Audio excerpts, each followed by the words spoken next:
Thank you, everyone.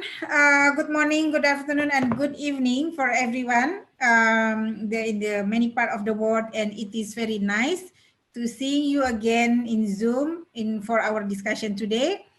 As always, I wish you all are in good health and safe. And then thank you very much for ADBI's partner, Karek Institute, Dr. Iskandar, Ayub, and all. So, and then thank you for our keynote speaker today, Mr. Rajiv Mahajan. So, welcome to the day three of our webinar, Unlocking Private Investment in Sustainable Infrastructure in Asia, Lessons from Central Asia. So today we will have two sessions, session 5 and 6, with 4 papers to be discussed. And we will also listen to country presentation from Pakistan.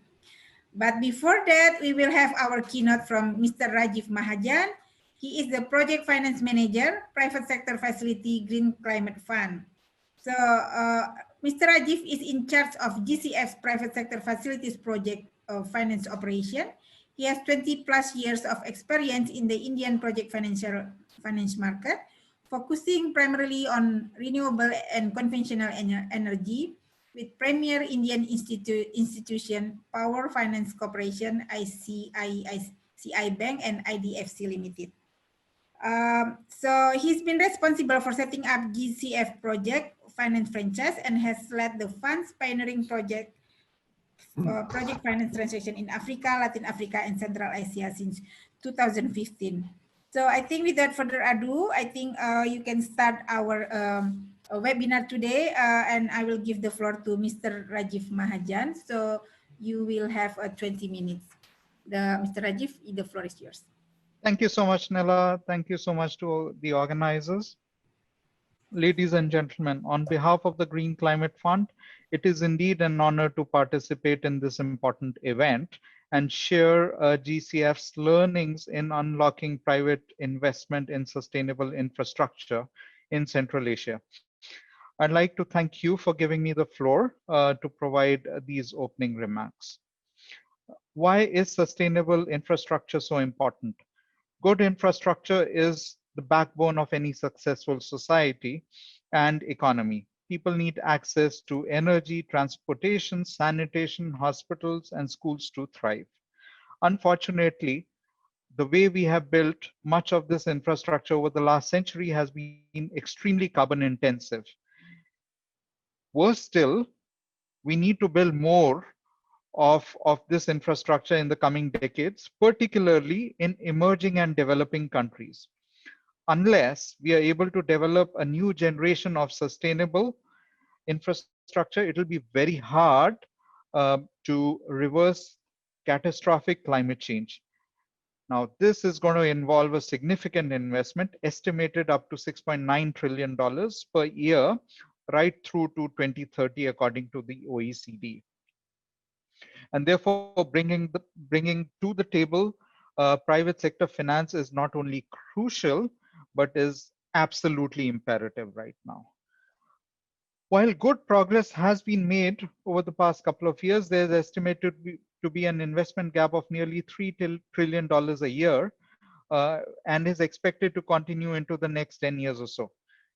The generation of bankable projects involving renewable power, green transportation, sustainable water and waste, green buildings is expanding, but still remains quite inadequate and subscale in the developing world.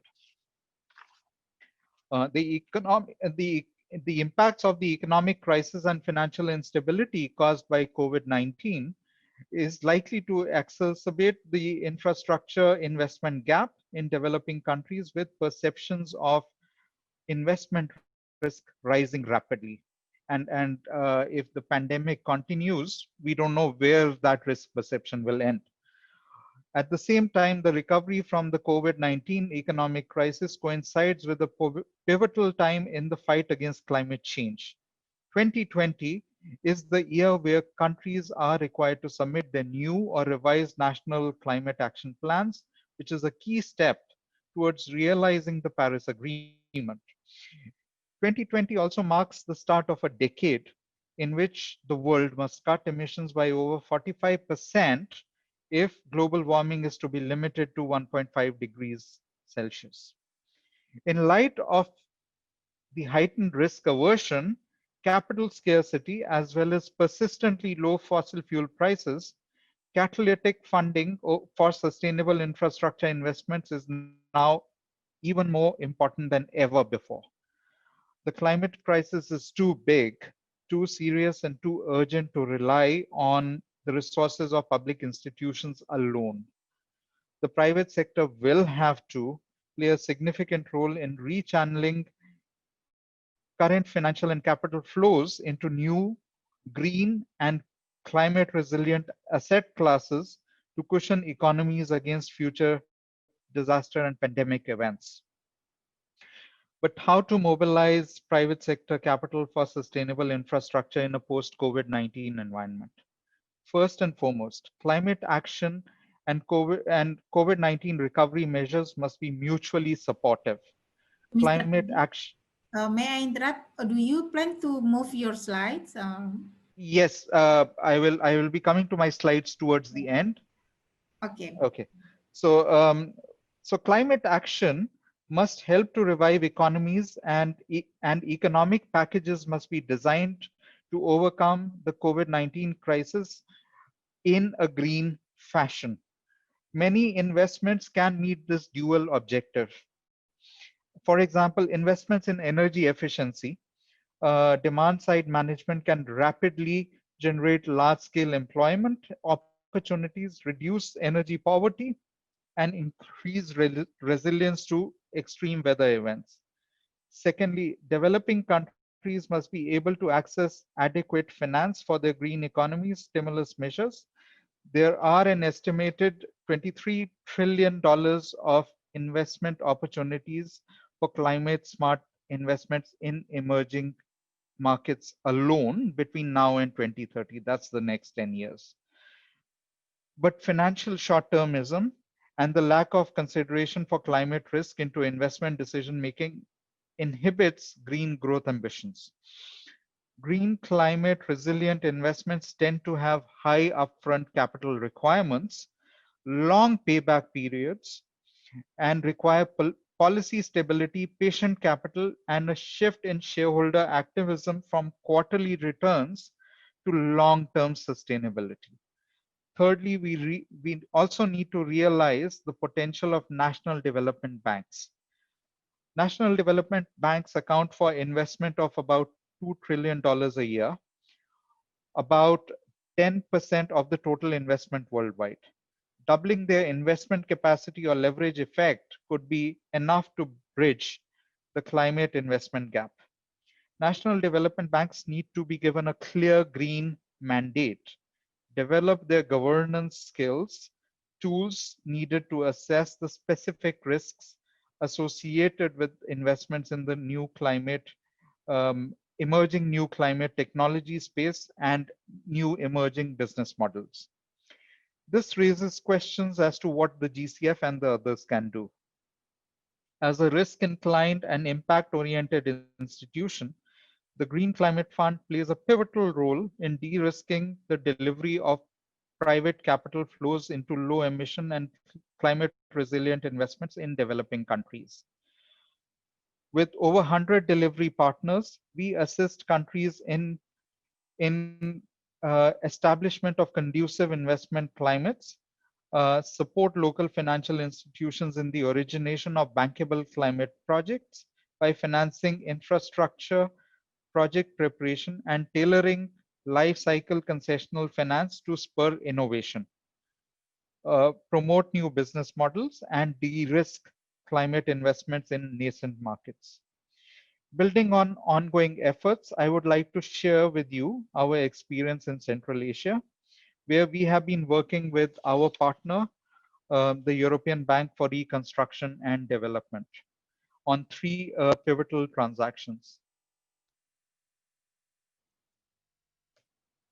Um, we currently have a portfolio of $310 million spanning across 5 countries in Central Asia, in essentially the CAREC region, and public sector investments totaling about $450 million amongst 8 countries in the region. Um, Moving on, I'll I'll talk about the Industrial Energy Efficiency Program, the high impact program for the corporate sector, which is particularly unique and was recently approved by our board about 2 months back. It focuses on demand side management, resource efficiency, and reducing the consumption of energy, uh, unlocking energy for other productive uses.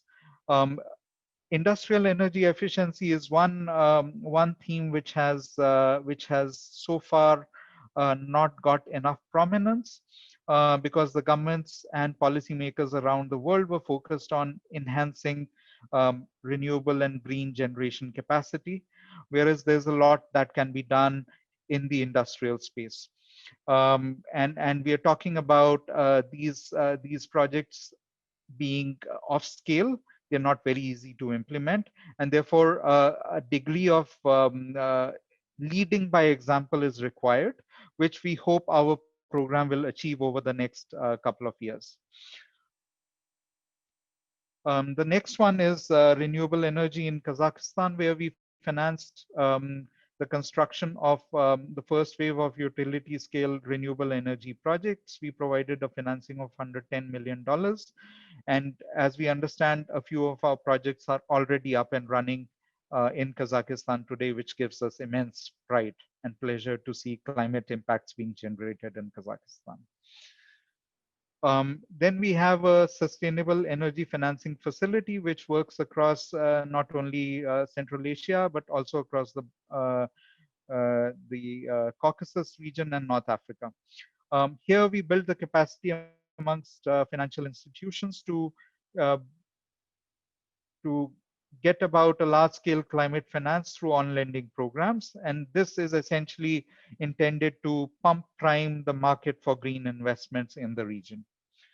So ladies and gentlemen, these are a few suggestions to start our discussions on unlocking private sector investments in sustainable infrastructure in the Central Asian region. Thank you very much. Um, thank you very much, Mr. Rajiv.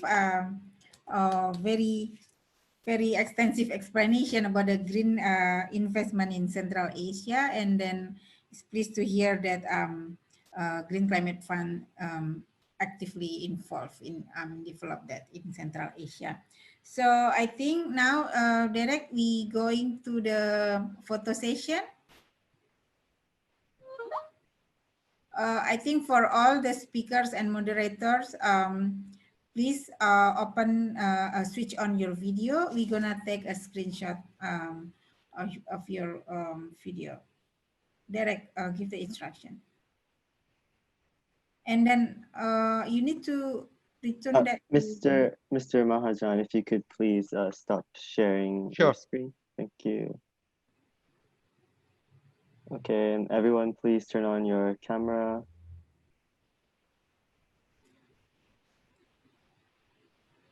Okay. Kim, the first time I see you don't have your virtual background. Oh. Okay, ready? 1, 2, 3. Okay, and one more. 1, 2, 3. Thank you very much. Oh, are you protest because I'm in office now? I'm using your background, Didi Kim. It's okay. So looks nice. Yeah, thank you. All right, all right. Okay, now we move on. We will continue to our session today, session 5. The moderator for this session will be Dr. Iskandar Abdullaev. He is a Deputy Director in CAREC Institute. He's a member of International Water Resources Association. And before joining CAREC Institute, he was Regional Advisor at GIZ and Senior Researcher at Center for Development Research, University of Bonn, Germany. Dr. Iskandar holds MSc and PhD degree from Tashkent Institute of Irrigation and Agriculture Mechanization Engineers in Tashkent, Uzbekistan. I think with that, I will give the floor to Dr. Iskandar. Dr. Iskandar. Thank you, Nella, for second time introducing me to this conference and this third day. I'm enjoying and listening and also learning. We have still a lot of good interest. Around 55 people are following this interesting workshop because title and topics are very pertinent and very relevant. Post-pandemic development. Session 5, actually, this exactly shapes the next issue, which is government's role and new models for unlocking private investment in sustainable infrastructure. Indeed, I think we all speakers until now have underlined how much role government should play. Government should create a good environment, policies, legislation, also regulatory role, which invites private investors to invest to infrastructure. We have a very interesting 2 papers.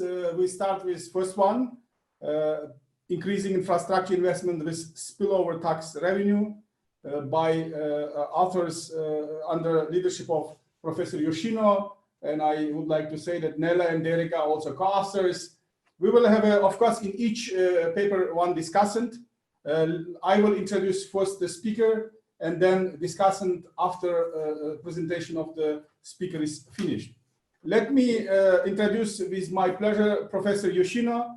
Dr. Yoshino is a former dean of Asian Development Bank Institute, Professor Emeritus of Kyoto University in Tokyo, Japan, and Chief Advisor at the Japan Financial Services Agency Financial Research Center. He obtained his PhD from Johns Hopkins University in 1979. He was conferred honorary doctorates by University of Gothenburg, Sweden in 2004, by Martin Luther University of Halle-Wittenberg, Germany in 2013, and Fukuzawa Award for his contribution to the academic research in 2013. I would like to now ask Professor Yoshino to present his presentation. Afterwards, I will introduce our discussant and give him a floor. Professor Yoshino, floor is yours. Thank you.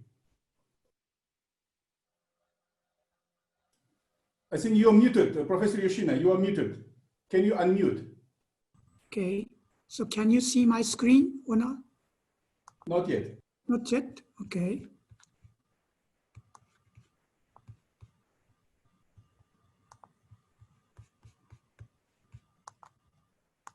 How about this?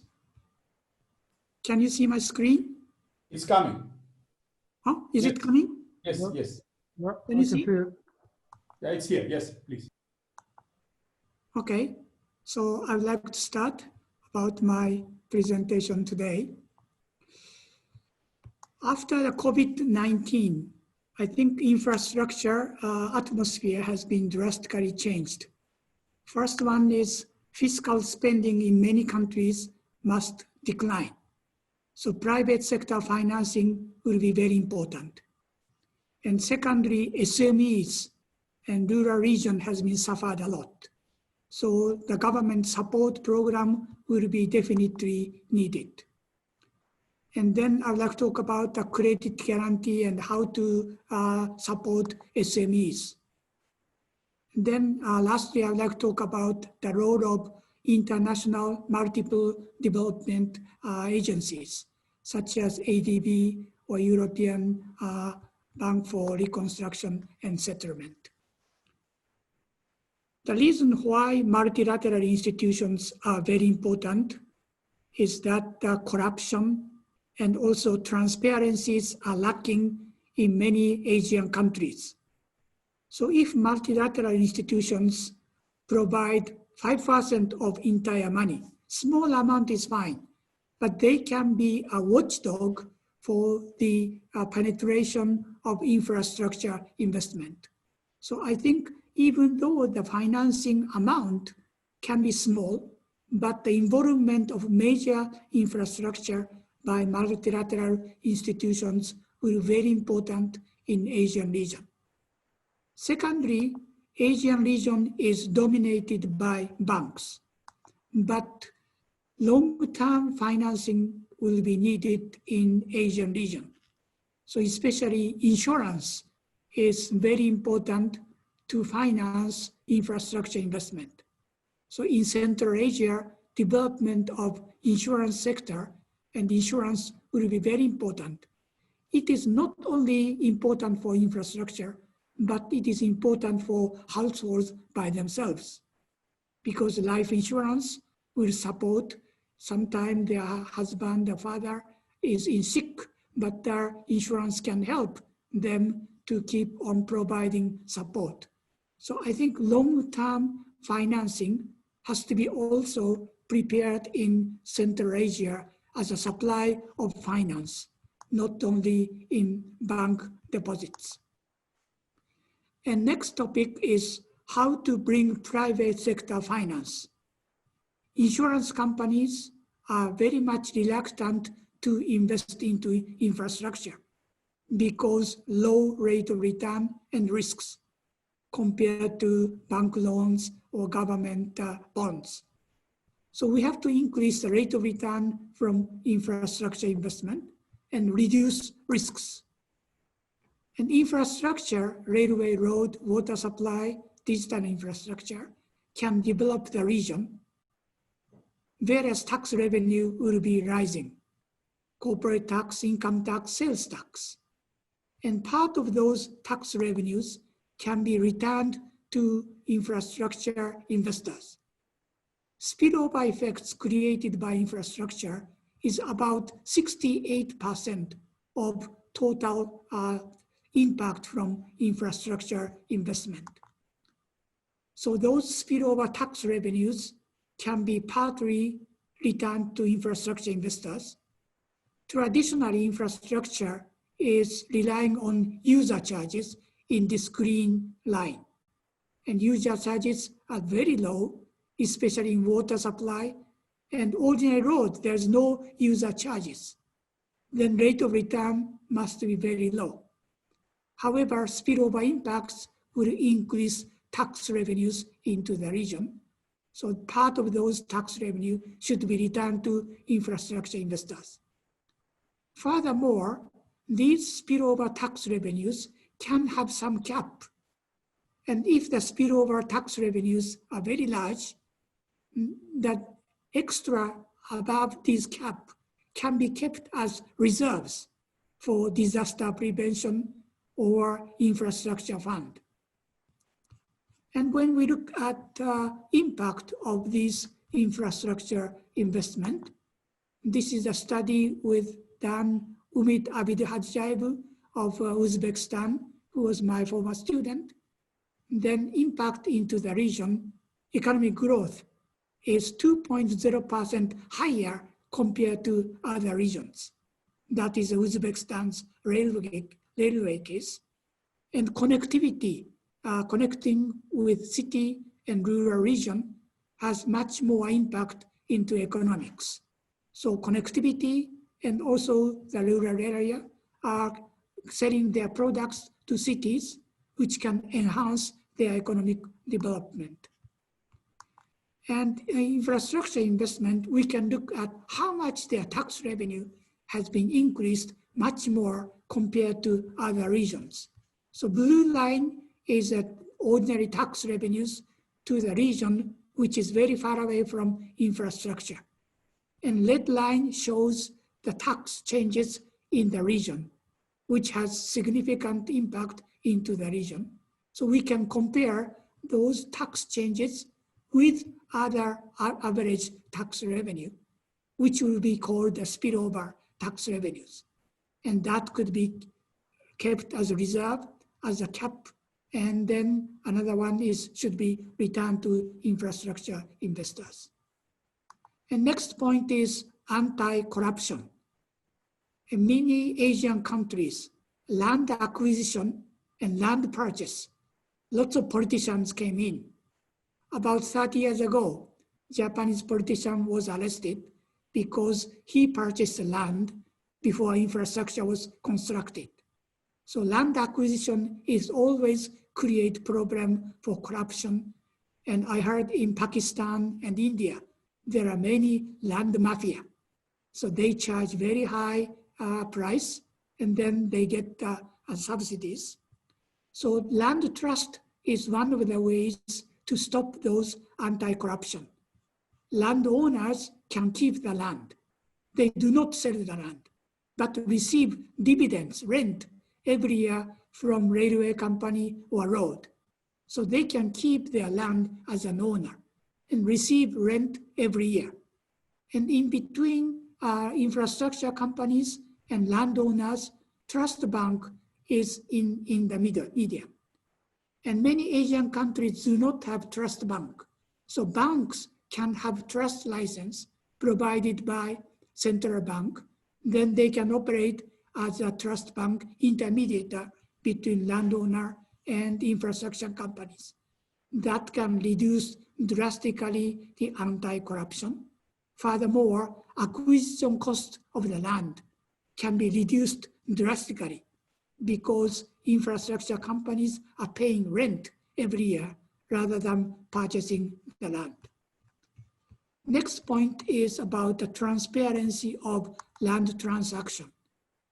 Japanese Ministry of Construction issues all the prices of the land acquisition in many, many places from the north to the south.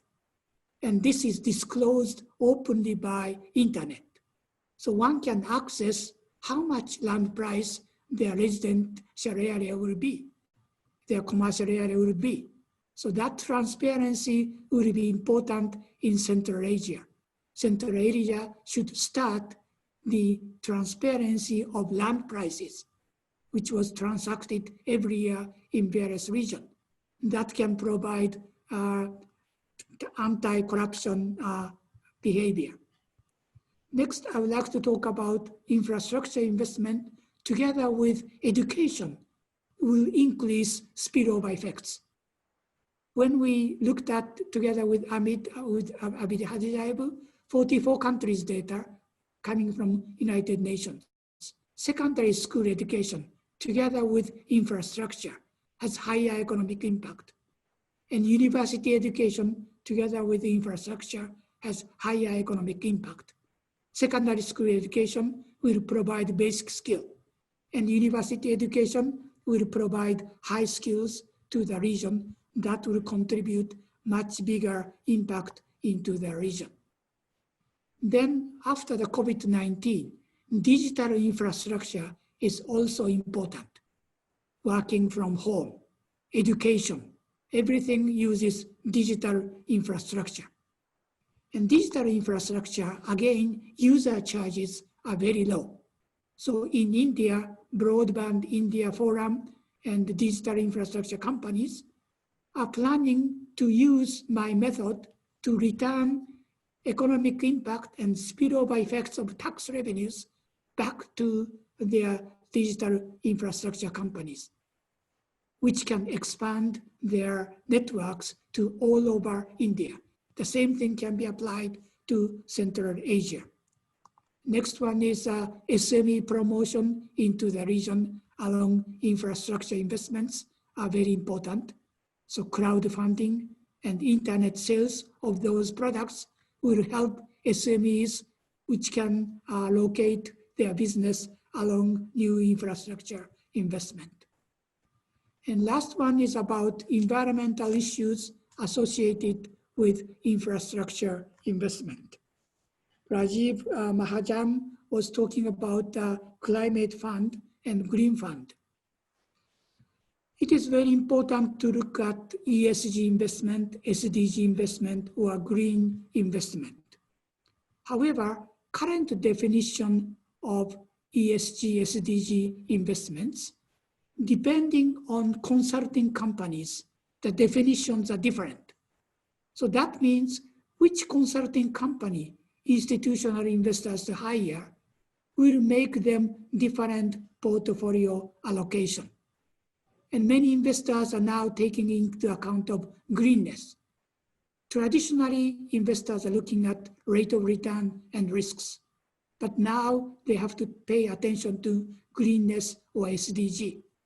However, currently, consulting companies have different definition. So which company they ask will change the allocation of portfolio. So that will distort optimal portfolio allocation. As far as green bond is concerned, similar argument can be applied. Green bond principles had been issued in 2018, but there are about 10 components. Renewable energy, they can issue green bond.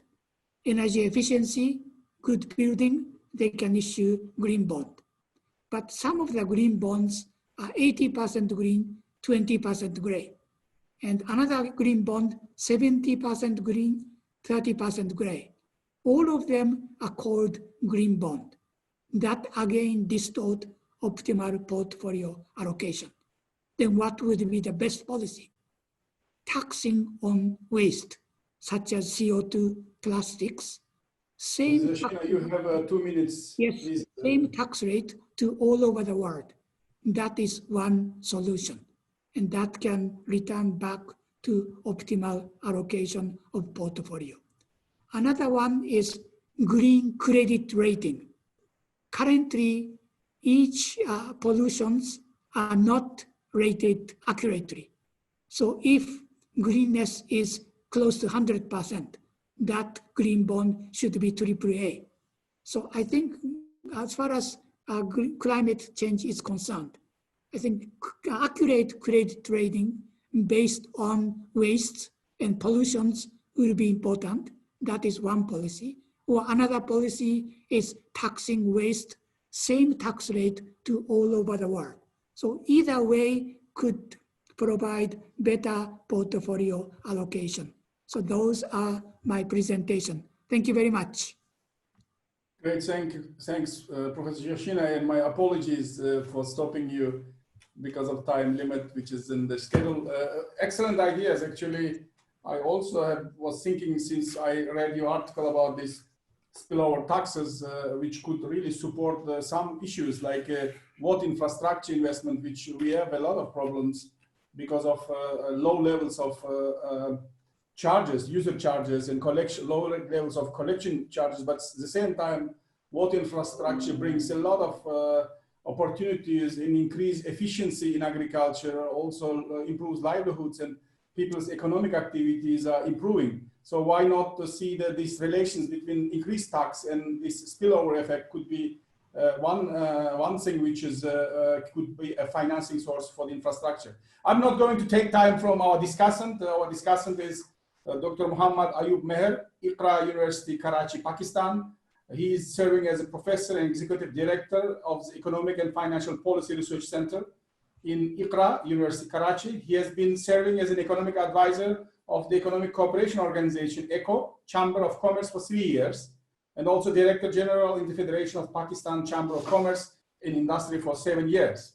In recognition of his expertise, the Technology Policy and Assessment Center at Georgia Institute of Technology acknowledged his membership in the distinguished panel of international experts.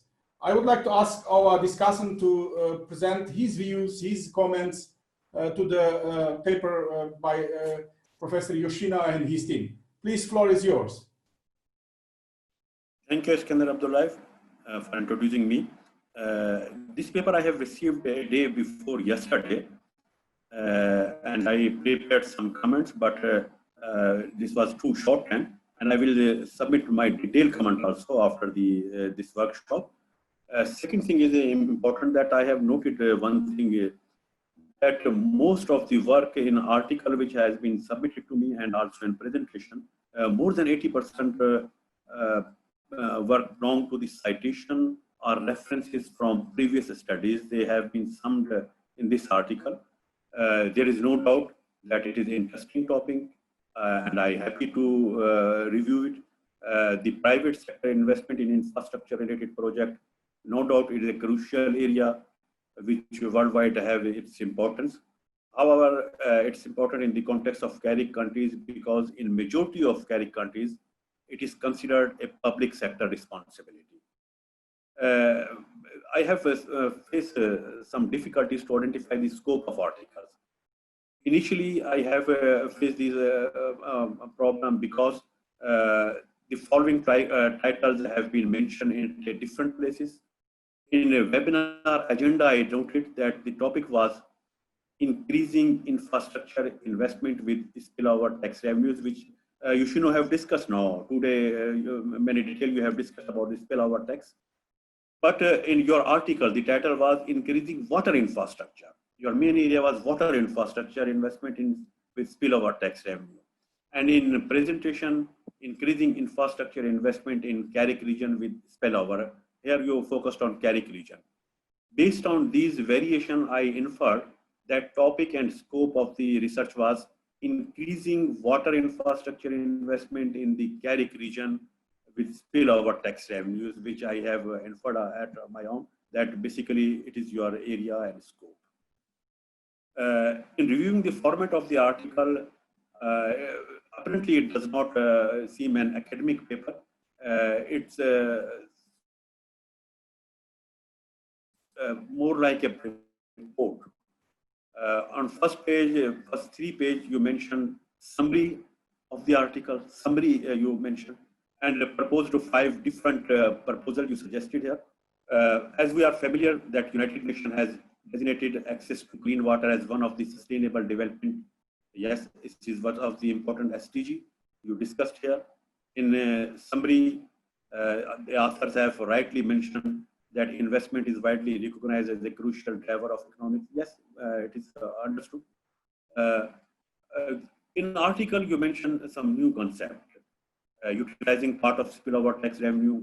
You mentioned here compensating of for further risk and financing expenditure, supporting small and medium-sized enterprises, secondary market technology advancement, and protection in infrastructure development, shortening the project preparation timeline, which is very important, better managing the mitigation and adoption of cost. Yes, it is also important. You have mentioned in your article you have submitted here.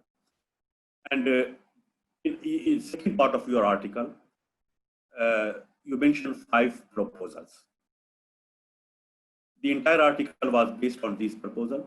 The spillover effects of infrastructure project. I don't need to repeat or read out these proposals. These are the 5 proposals you have mentioned in your articles. When I go through your presentation was based on some slides, but I found in articles that in article you mentioned summary, technical concepts, and 5 proposals. But in article there was no empirical evidences or any except 2 mathematical model, 2 mathematical equation, and 1 diagram. Through diagram, you have mentioned some conceptual work, which was very interesting. But it was our article was I feel lack of empirical and evidences in your 5 pages article. However, no estimation, methodology, empirical evidences I have found. In presentation of slide, there are 45 slides in attached PPP, but it is not in proper ordering. Ordering was entirely different, which you presented now. The slide 2 to 5, from 2 to 5 of general concept discussed importance and need of investment in infrastructure, enhancing channels, mostly transformation of saving into investment. Slide 10 to 15 describe the spillover effects of information technology, waters, railway, and some other infrastructure in Japan and Uzbekistan example you have mentioned here, and basis of additional expected revenues. Slide 16 to 19 provides detail of managerial and operational mechanism, including land trust, real estate, transaction cost, and incentive to operating companies. The remaining slides are again amalgamation of different topics, including infrastructure and education, investment in digital infrastructure, unlocking investment, SME's role in employment generation, online trading, and business startups. Slide 27 to 34 show the approach of D&D model, difference in difference approach to analyze the policy effect. Particularly, you incorporated the effects of disasters, including you have mentioned example of floods, and recently, definitely, you have discussed today about impact of the COVID-19. While slide 35 has just defined the ESG, DSG, which you have explained today that the different companies, different consulting firm have their own definition. You mentioned Price Waterhouse, KPMG, and other how define it. The remaining slides have shown the relation between COVID-19 and optimal portfolio choice. Basis on your article and presentation, which I have concluded, and I can recommend that there is no doubt that this is an interesting and very, very important area in the present context of GARIC member countries. And I have noted, I have personally observed that in my country, in Pakistan, this is one of the important area, availability of clean water and investment in water is one of the most important areas, even in urban areas, or definitely areas, but even big urban cities are also facing this problem. And hopefully, this study will determine that investment will be beneficial and financially viable. The most important point is to test the viability of investment, test the spillover effect of tax revenues instead of user charges. Because user charges in most of the cases is not a sufficient approach, and there are several experiments that only user charges cannot serve the purpose. So its secondary effect or its spillover effect on tax revenue can provide efficiency in the system. And in secondary effect, it may boost the economic growth and fiscal space of the government. So it is the most important point, but in the present format, it is difficult to infer any conclusion about this study. So I requested that a complete revised version in proper academic form is required. I will wait that it will be in a proper shape, because in the present shape, your article have only 3 parts. One is summary, a detailed summary. Second is the list of proposals you have mentioned. And last is a list of bibliography only. So my request is that it should be in proper and revised academic shape, so that we can add some comments and review on the basis of this complete article. Thank you very much. Thank you, Dr. Muhammad Ayub Mehar, for your comprehensive, detailed comments. Although you said you received the paper in very short notice, you have made considerable comments. What I propose is that we start our session on question answers, but maybe I will start asking Professor Yoshino if he has any points to provide the feedback to discuss, and then we will open the floor for question and answer session. Thank you, and Professor Yoshino, please. Thank you very much for the comments. So in this presentation and the paper, I was focusing on much more policy-oriented way. So I didn't show the difference in different method, which I did together with Umid Hadjayev. So we have several examples. One is railway, how much it has contributed spillover effects compared to user charges, and high-speed railway in Japan, and high motorway in Philippines. So I have 3 examples. I'm looking at the impact of spillover into the region. And the method is difference in different method in econometrics. So I can summarize of those impacts and also the examples of the impact of spillover. And judging from Japanese experience, about 68% by use of translog production function is spillover effects coming from infrastructure investment. Then as for the water supply, there's always conflicts between private investors and users. As you said, users prefer very low user charges, but private investors prefer high rate of return. So private-public partnership, PPP, is from the beginning conflicts between users and investors. And spillover tax revenue is not coming from users. It is the impact positively to the region. So it's an incremental tax revenue, and that can be shared between investors in infrastructure and the government. So thank you very much. So I would like to add those academic and technical part. And then, as you suggested, look at the water supply and sanitation, and also that water in agricultural regions are very important. So they cannot just pay user charges. then water supply will be very limited.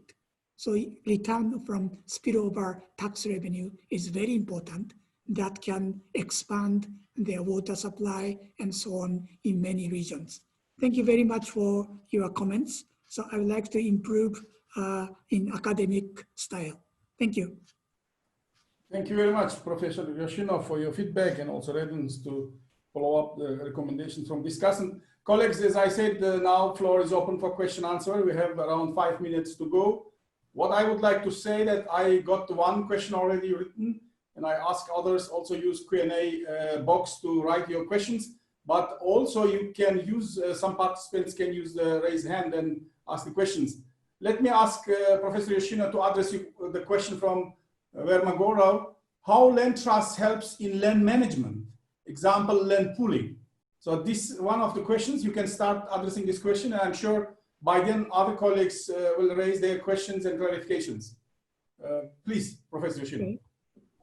Land trust can be applied not only individuals, but community as a whole. And Fiji Island is experimenting this group-oriented land trust. Small pieces of land are owned by the community. And then that community land has to be used for development in road. Then this is part of land pooling. And so that a return from those infrastructure can be shared by those communities. So I think land trust can be applied not only individual land, but owned by community. Then they share each other. And furthermore, this land trust is, as I mentioned, they don't have to purchase the land. So they can keep the land as an owner, and they can receive rent every year. I heard a very interesting story in India and Bangladesh. Some farmer sell the land, then they receive huge amount of money by selling the land. Then they buy automobile, refrigerator. 3-4 years later, all the money is gone. But land trust can be received their children, grandchildren, many, many years. In Hong Kong's case, these land trust, some of the land trust, 999 years or 99 years. There are two kinds, 99-year lease and 999-year lease. So that can be provided to many, many generations rather than selling the land. So I think it can be applied to land pooling, of course, but it is a joint ownership rather than individual ownership. Thank you very much. Thank you for your response. Any questions? Yes, I see Nella is raising hands, I saw. Please, other colleagues also, I will call you to raise your hands if you have questions. Please, Nella, go ahead. Dr. Iskandar, since I'm the co-author, so I feel responsible maybe to explain more to Mr. Muhammad Aimehart. So, Professor Yoshino have this concept of spillover effects of tax revenue, and that the incremental tax to be shared with the private investors. So there's a strategy to invite them to come to invest in infrastructure, and to make them have like a very good spillover. So the infrastructure should think about the environment. The surrounding, like the business sector around that, and then so they need to be build the business, build the SME. For that, there's also need a conducive policy to support that. So the infrastructure itself, and with all the facilities around that, will improve the tax revenue, and that will return to the private investor. And then that concept can also be applied to land trust that Professor Yoshino explained before, hometown crowdfunding. So there's a lot of concept can be applied with that. So that's why we put in our, kind of like summary for that. But thank you for your input. Like Professor Yoshino said that we will explain more about different methods in the paper. And then why we choose water? Because we see there's a potential development for water infrastructure in Central Asia. And then Professor Yoshino have the concept that how the water infrastructure in Central Asia can boost the economic growth and then improve the tax revenue for the government. So that's our framework concept, and we will add to the paper. Thank you. Thank you, Nela. Additional comments and explanation. Excellent. I have got a question from Professor Griwal, who asks, as a theoretical proposition, taxation of spillover benefits sound attractive, but are there any examples of taxes raised in some cases? If you could provide your response to this question, please, authors. Okay, first, based on empirical analysis, many good infrastructure increase tax revenue significantly, but no one has started my proposal yet. Only close example is Hong Kong's railway. Hong Kong land is owned by the country. Then railway company can own the land along these railway. So that means railway company is automatically not only owning their railway, but also the land along these railways. So the spillover benefits can be returned to this railway company. So that is the Hong Kong's method, because land is owned by the government, and government is giving part of those land to a railway company. But no other countries except for China, land is not owned by the government. It's owned by private. So my method of spillover tax sharing has to be implemented. Thank you very much. Thank you. I saw Ayub is raising hand. Please, we'll take your question, Ayub. Please go ahead. Thank you so much, Dr. Iskander. Just to follow up, my question is not actually mine. It's a feedback we received from our colleagues, experts from ADB. I think this is the right time that I have to share this with authors of this particular paper. I got this comment on the concept, which was directed to this paper, Professor Yoshino's and Nela and Derek's. So before going there, and Professor Yoshino, I recall reading your or attending, because we did another workshop similar earlier in March. In that workshop, and we wrote a proceeding, and based on your presentation, I recall some examples you gave. One was Tokyo, some project that you really highlighted that the spillover, the taxes were there, and one was, I think, some areas that you gave some concrete examples, and we have it on our proceedings, and I think I will share that in the chat. Maybe Professor Griwal could go and just read those examples as well. So the question is to the authors. It's rather theoretical, Professor Yoshino, Nela, and Derek.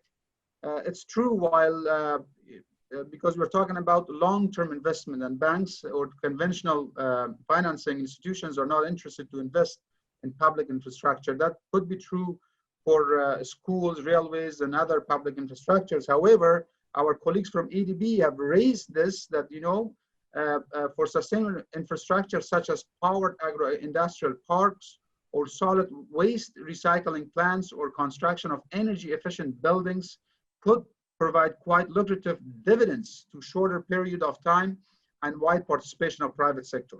So this is an area, they just say this is not completely a solid statement to say that the sustainable infrastructure is not attractive for financing because of long-term return. They also asked us to differentiate between public infrastructure and sustainable infrastructure. Although all infrastructure should be sustainable, but there is this distinction that has to be considered when we are writing such a paper. So this is a comment that I've already shared, the written comment with Derek, I believe. I could share it again. So this could be addressed, and I think we cannot really solidly say that sustainable infrastructure requires long-term financing. So this was questioned, but this was challenged. That's it. Thank you. I think we will let Professor Yoshino and authors to respond to this question, and they will finish Q&A session because I think we are short of time. Please, Professor Yoshino. Thank you very much. Very good comments. I think there are many different kinds of infrastructure investment. Some are very much long-term, and wastes and so on may be relatively short. But even the wastes, they can produce, when they are burning those waste, then they can produce heat. And then that can be provided to the hot water to the region. And that can expand their additional revenues to them. So I think the combination of costs and utilizing those things as an externality will be, combination will be very important. So thank you very much for all the comments. And please send me those comments to us so that I can improve our paper in my final stage. Thank you very much. Thank you very much, Professor Yoshino. I think we still are getting questions. We have around 60 participants, but due to time limit, I will join the proposal by Professor Yoshino. Please share your comments and suggestions with authors, and they will take care of your comments. This is very interesting topic, emerging topic. I'm sure we have to have a maybe special session on this in the future. For this session, and let me the half of the session and Q&A very active. We go the next paper. Next paper is the role of government in attracting private investment in suitable infrastructure. Case of FDI inflows in Central Asia. The speaker is Professor Ken-Jung Lee, Bank College of Business, Kimep University, Kazakhstan. Ken-Jung Lee is an associate professor, Bank College of Business, Kimep University, Republic of Kazakhstan. He obtained an MSc in Energy, Finance and Trade from City University, London, UK, and PhD in Finance from London School of Economics. Dr. Ken-Jung Lee published on oil and gas industry in Sovereign Wealth Fund, foreign exchange rate and oil prices, foreign direct investment, IPO, and corporate governance. His research and professional interests are primarily focused on corporate finance, international business in transition economy, and the renewable energy policy and integration of economy along New Silk Road. We will have, of course, discussant, Gaurav Verma. I will introduce him after we will have a Professor Lee's presentation. Professor Lee, floor is yours, please. Okay, thank you very much to introduce me. And then can you share me to and then look at the PowerPoint. This topic is the role of the government in the attracting private investment suitable the infrastructure case. So yeah, Derek, can you share, Professor? Yeah, please, thank you. Yeah. Okay, go to the, because the automatically cover, I just use the PowerPoint. Yeah, my name is Ken-Jung Lee. I'm nowadays the member of the South Korea Presidential Committee on the Northern Economic Cooperation, and they're writing together with the Chul Kim, Deputy Dean, Asian Development Bank Institution.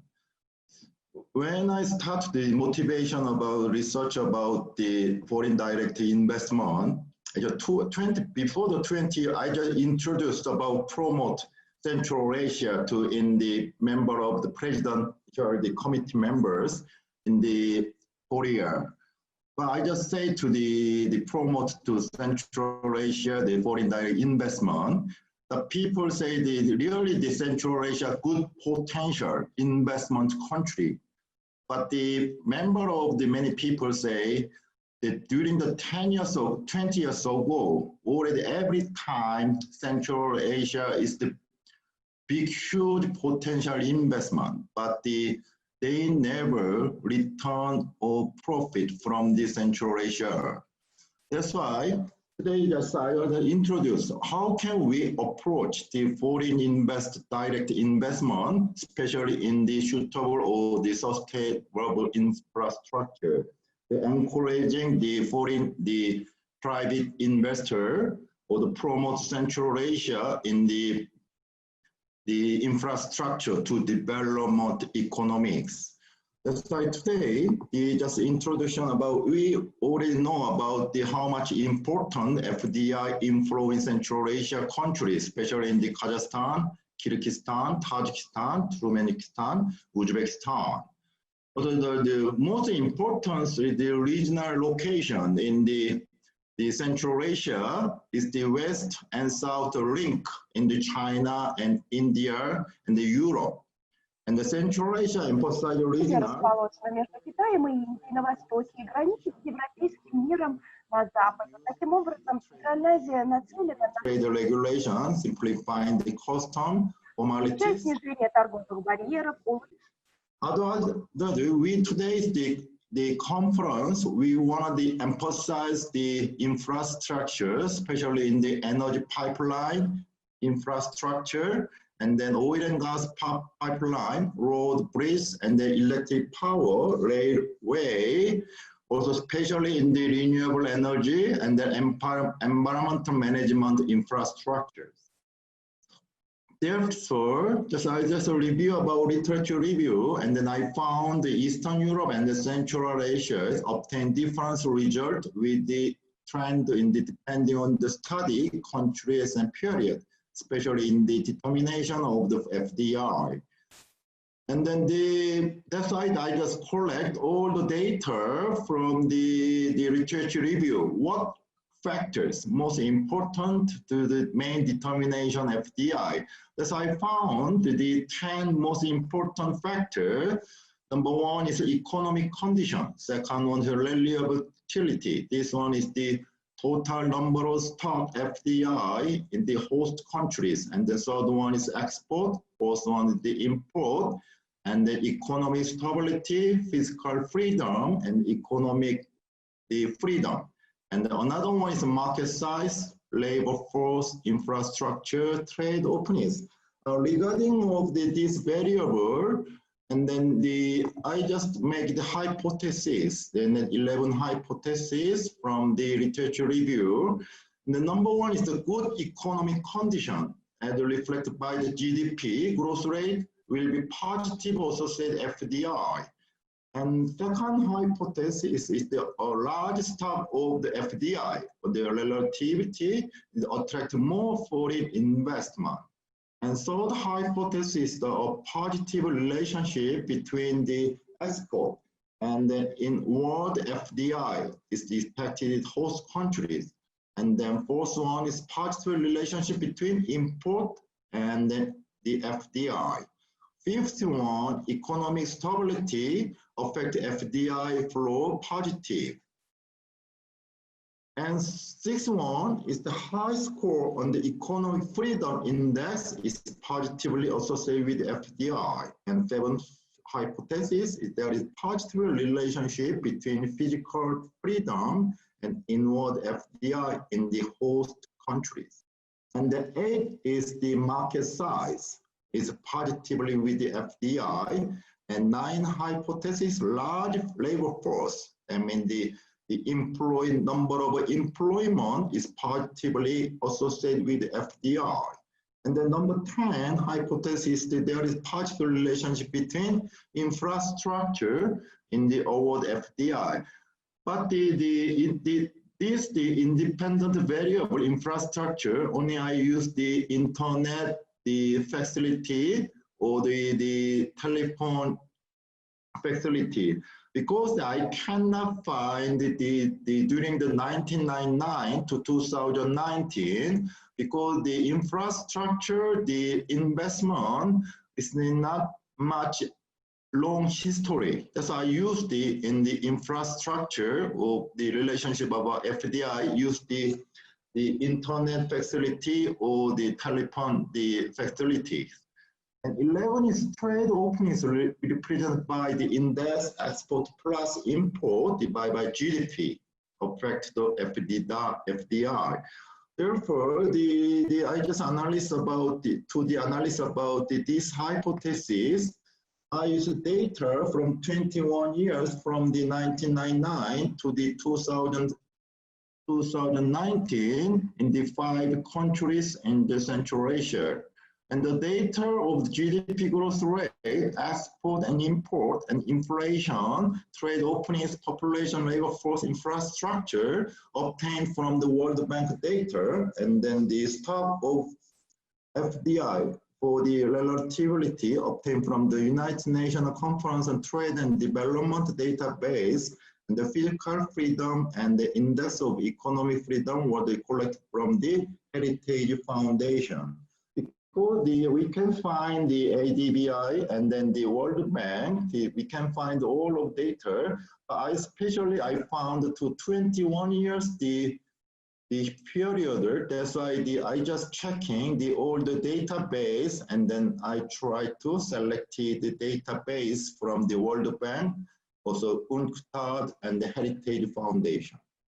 And the methodology of these papers, and they use the two different ones. One is the general, the OLS test, and second one is the 2SLS, because with the fixed effect in model, including years and country variable to find which is the independent variable, really crucial in the determining the dependent variable. Especially why I use the 2SLS, because we already know about some problem is the endogenous problem. That's why I want to avoid about the endogenous problem from the between independent variable and the dependent variable.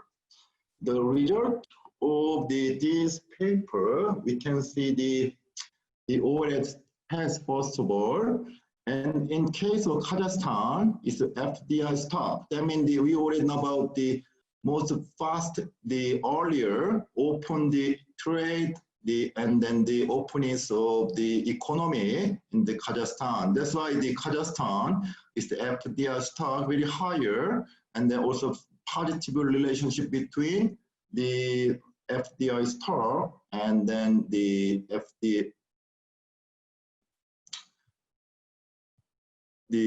FDI stock and the positive of the FDI, then export, import, and inflation.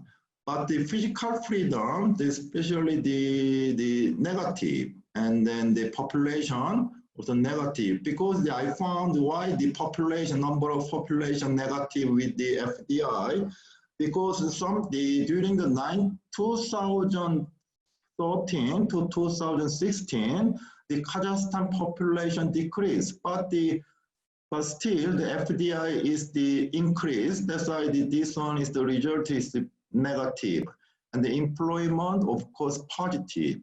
And Kyrgyzstan also the most interesting is not many they relate about the significantly statistically positive, and only the employment is positive, the relationship between FDI and the employment.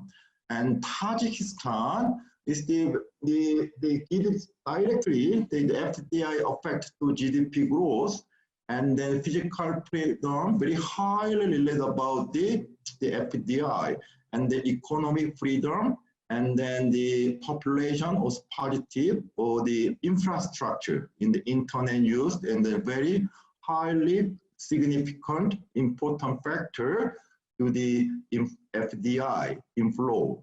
And Turkmenistan, also the inflation is the negative, and then the economic freedom also negative, and then also the internet use, the trade often is negative. That's why we already know about the Turkmenistan still the close, not many the open to the compare with the other country.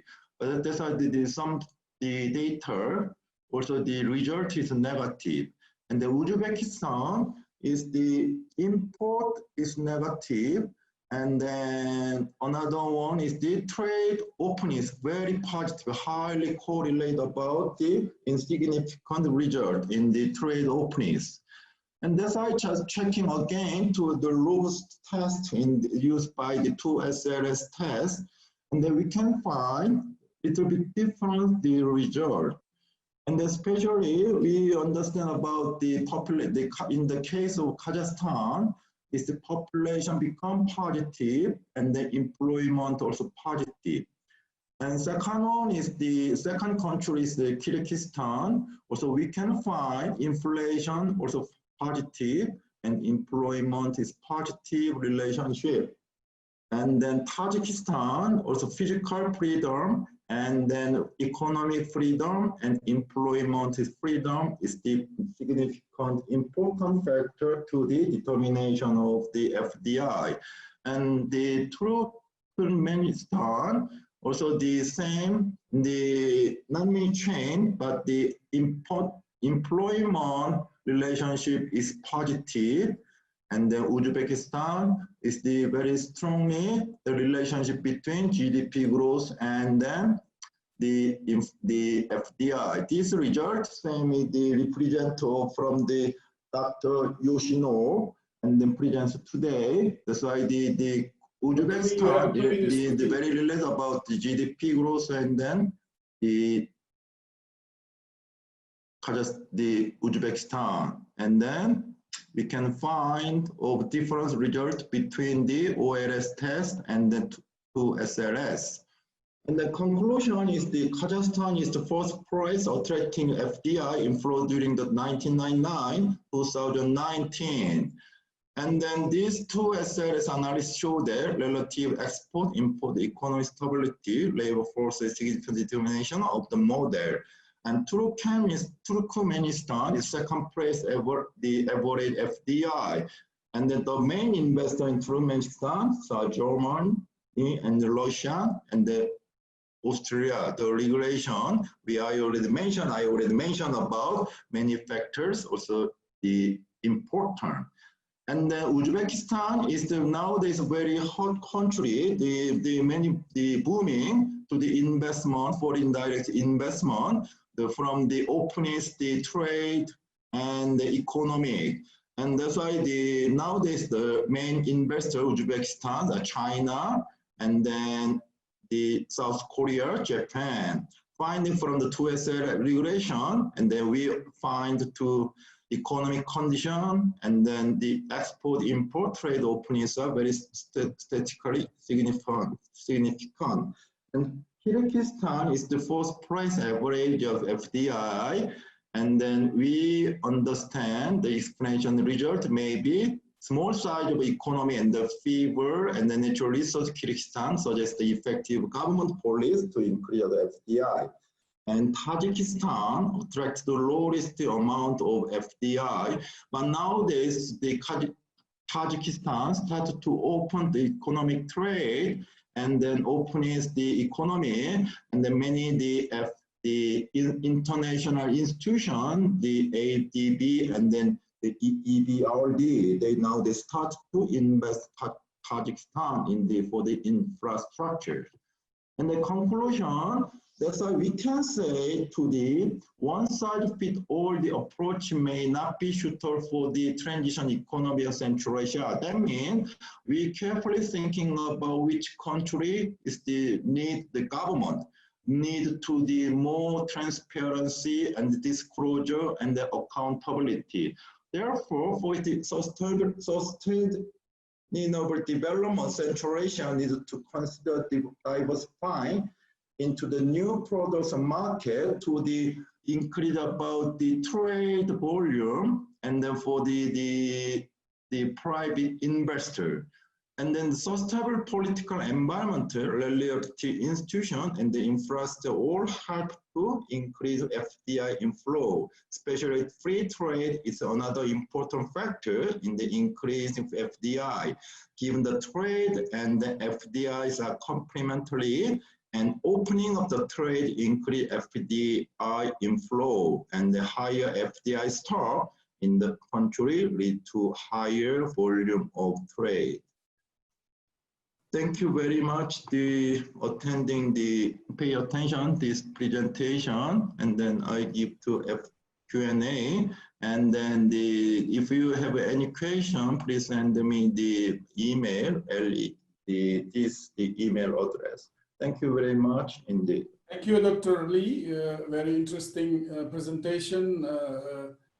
Role of governments in Central Asia attracting the private investment, especially looking export, import, fiscal freedom, economic freedom, market size, and other indicators on FDI attractiveness and levels of FDI in Central Asia. It's a very interesting topic. I am receiving already a lot of questions coming in.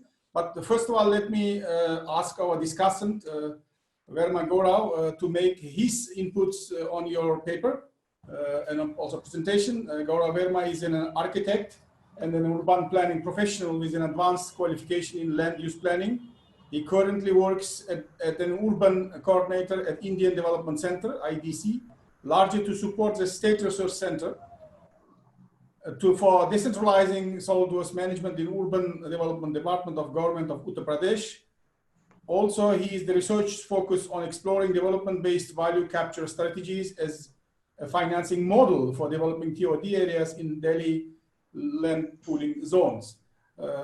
Dr. Gaurav Verma, floor is yours for your comments to the paper by Professor Lee. Please, floor is yours. Thank you so much. I would like to share my screen.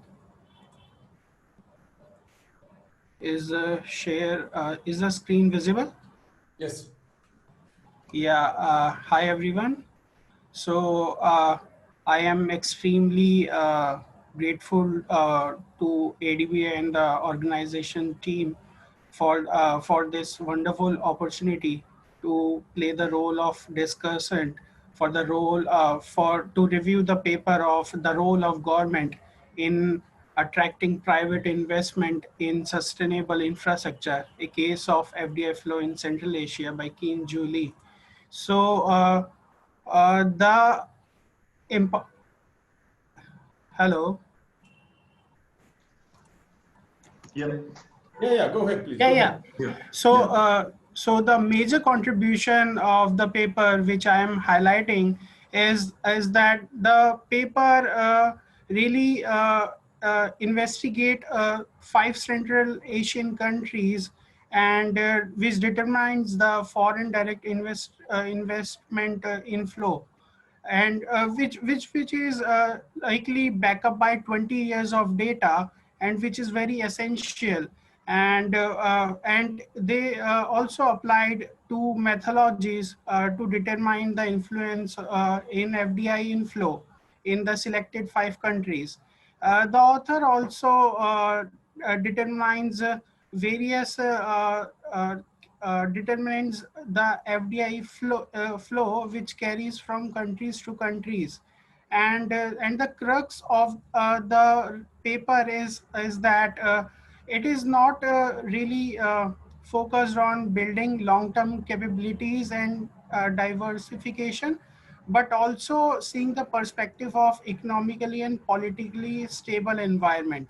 Further, the paper set a relationship between the FDI inflow and its determinant, with also clearing about the fact, do FDI determinants affect FDI inflows to the host country, and moreover determinants have the most significant influence on the country's attractiveness to FDI. And the author hypothesizes relationship between FDI inflow with 7 variables, which determines the review of his literature. Uh, and the key findings from the two methodology is that the paper of Lee observed that from 2 SLS seems to be more efficient when compared to those from OLS. Therefore, the result from 2LS were chosen as a basis for economics interpretation. And in the conclusion of their part, it seems that uh, certain determinants is beyond that economic cycles is not being followed. So most investment are in natural resources like extraction of natural resources, transportation of metals. But what other major attention needs to be is in service sectors that include real estate development, trade, finance, and communication. But for a sustainable development, Central Asia needs to consider diversing into new products and marking and set a stable political environment, and also some incentives to increase the FDI, such as free trading and opening up trades increase the FDI flows. So the strength of the paper are the author seems to be authoritative researcher with depth knowledge of his research field, and helpful, useful quantitative data is being utilized throughout the paper, which is the main strength of the research paper. And it seems like author holds a strong backup with his literature theory and equations to determine the various determinants of inflow FDI. What I observe in the paper, the weakness which are the author uses very long sentences to extend the meaning, in which the reader got lost in the sentences. And also the author uses different theories with various variables to distinguish the application of those variables in 5 countries. However, in those long sentences or those long research theories, it is very difficult for the reader to distinguish the above and the uh, above theories.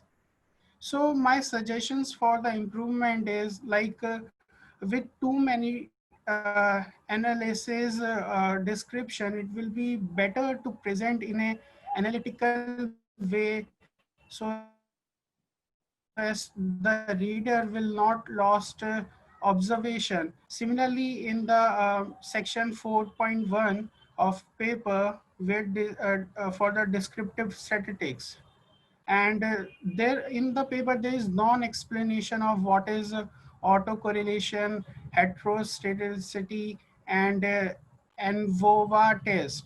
So that needs to be included.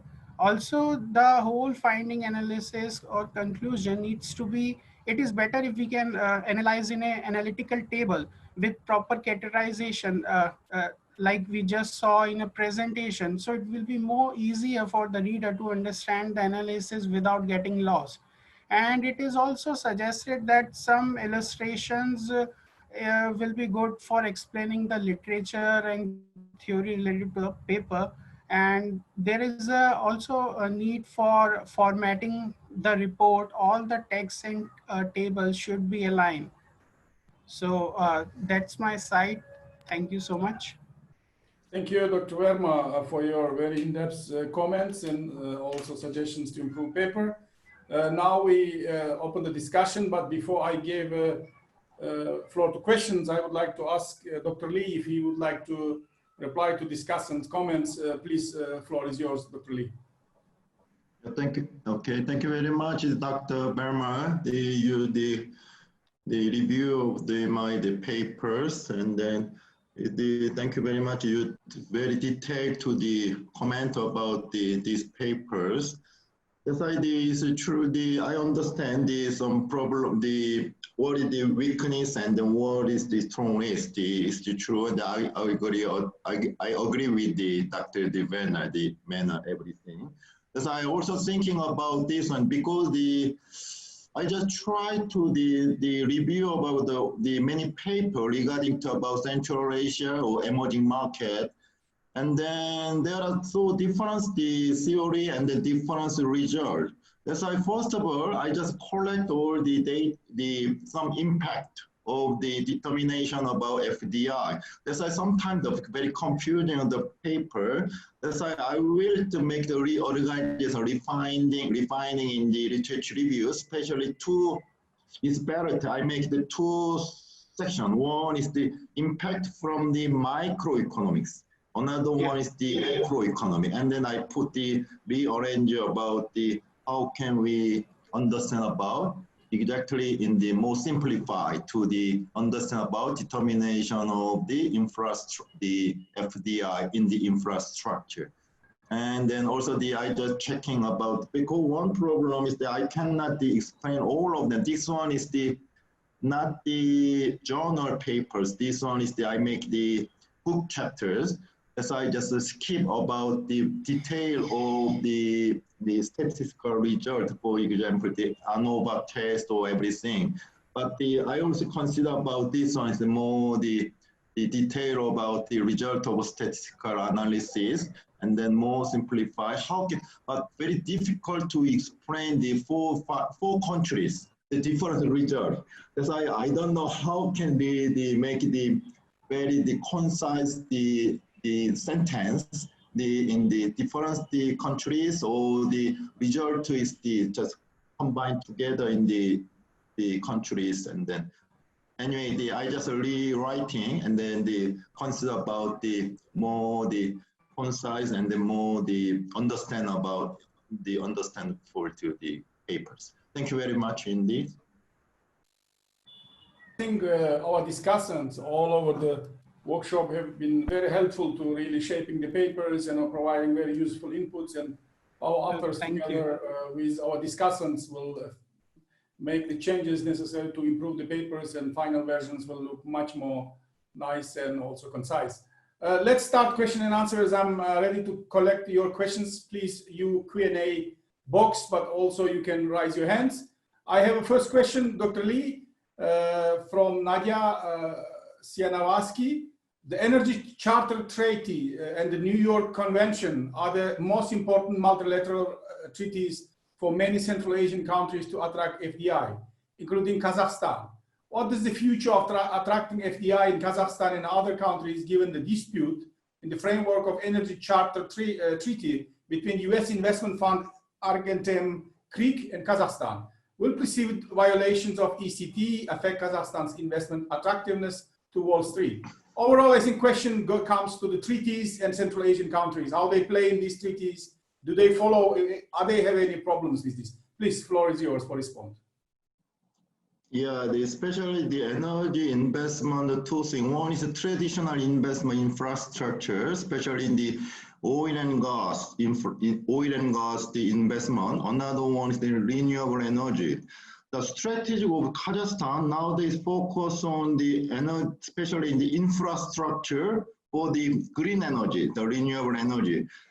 But that's why now it's very popular for the investor, foreign investor, to invest in the green energy, especially in the renewable energy, solar and the wind.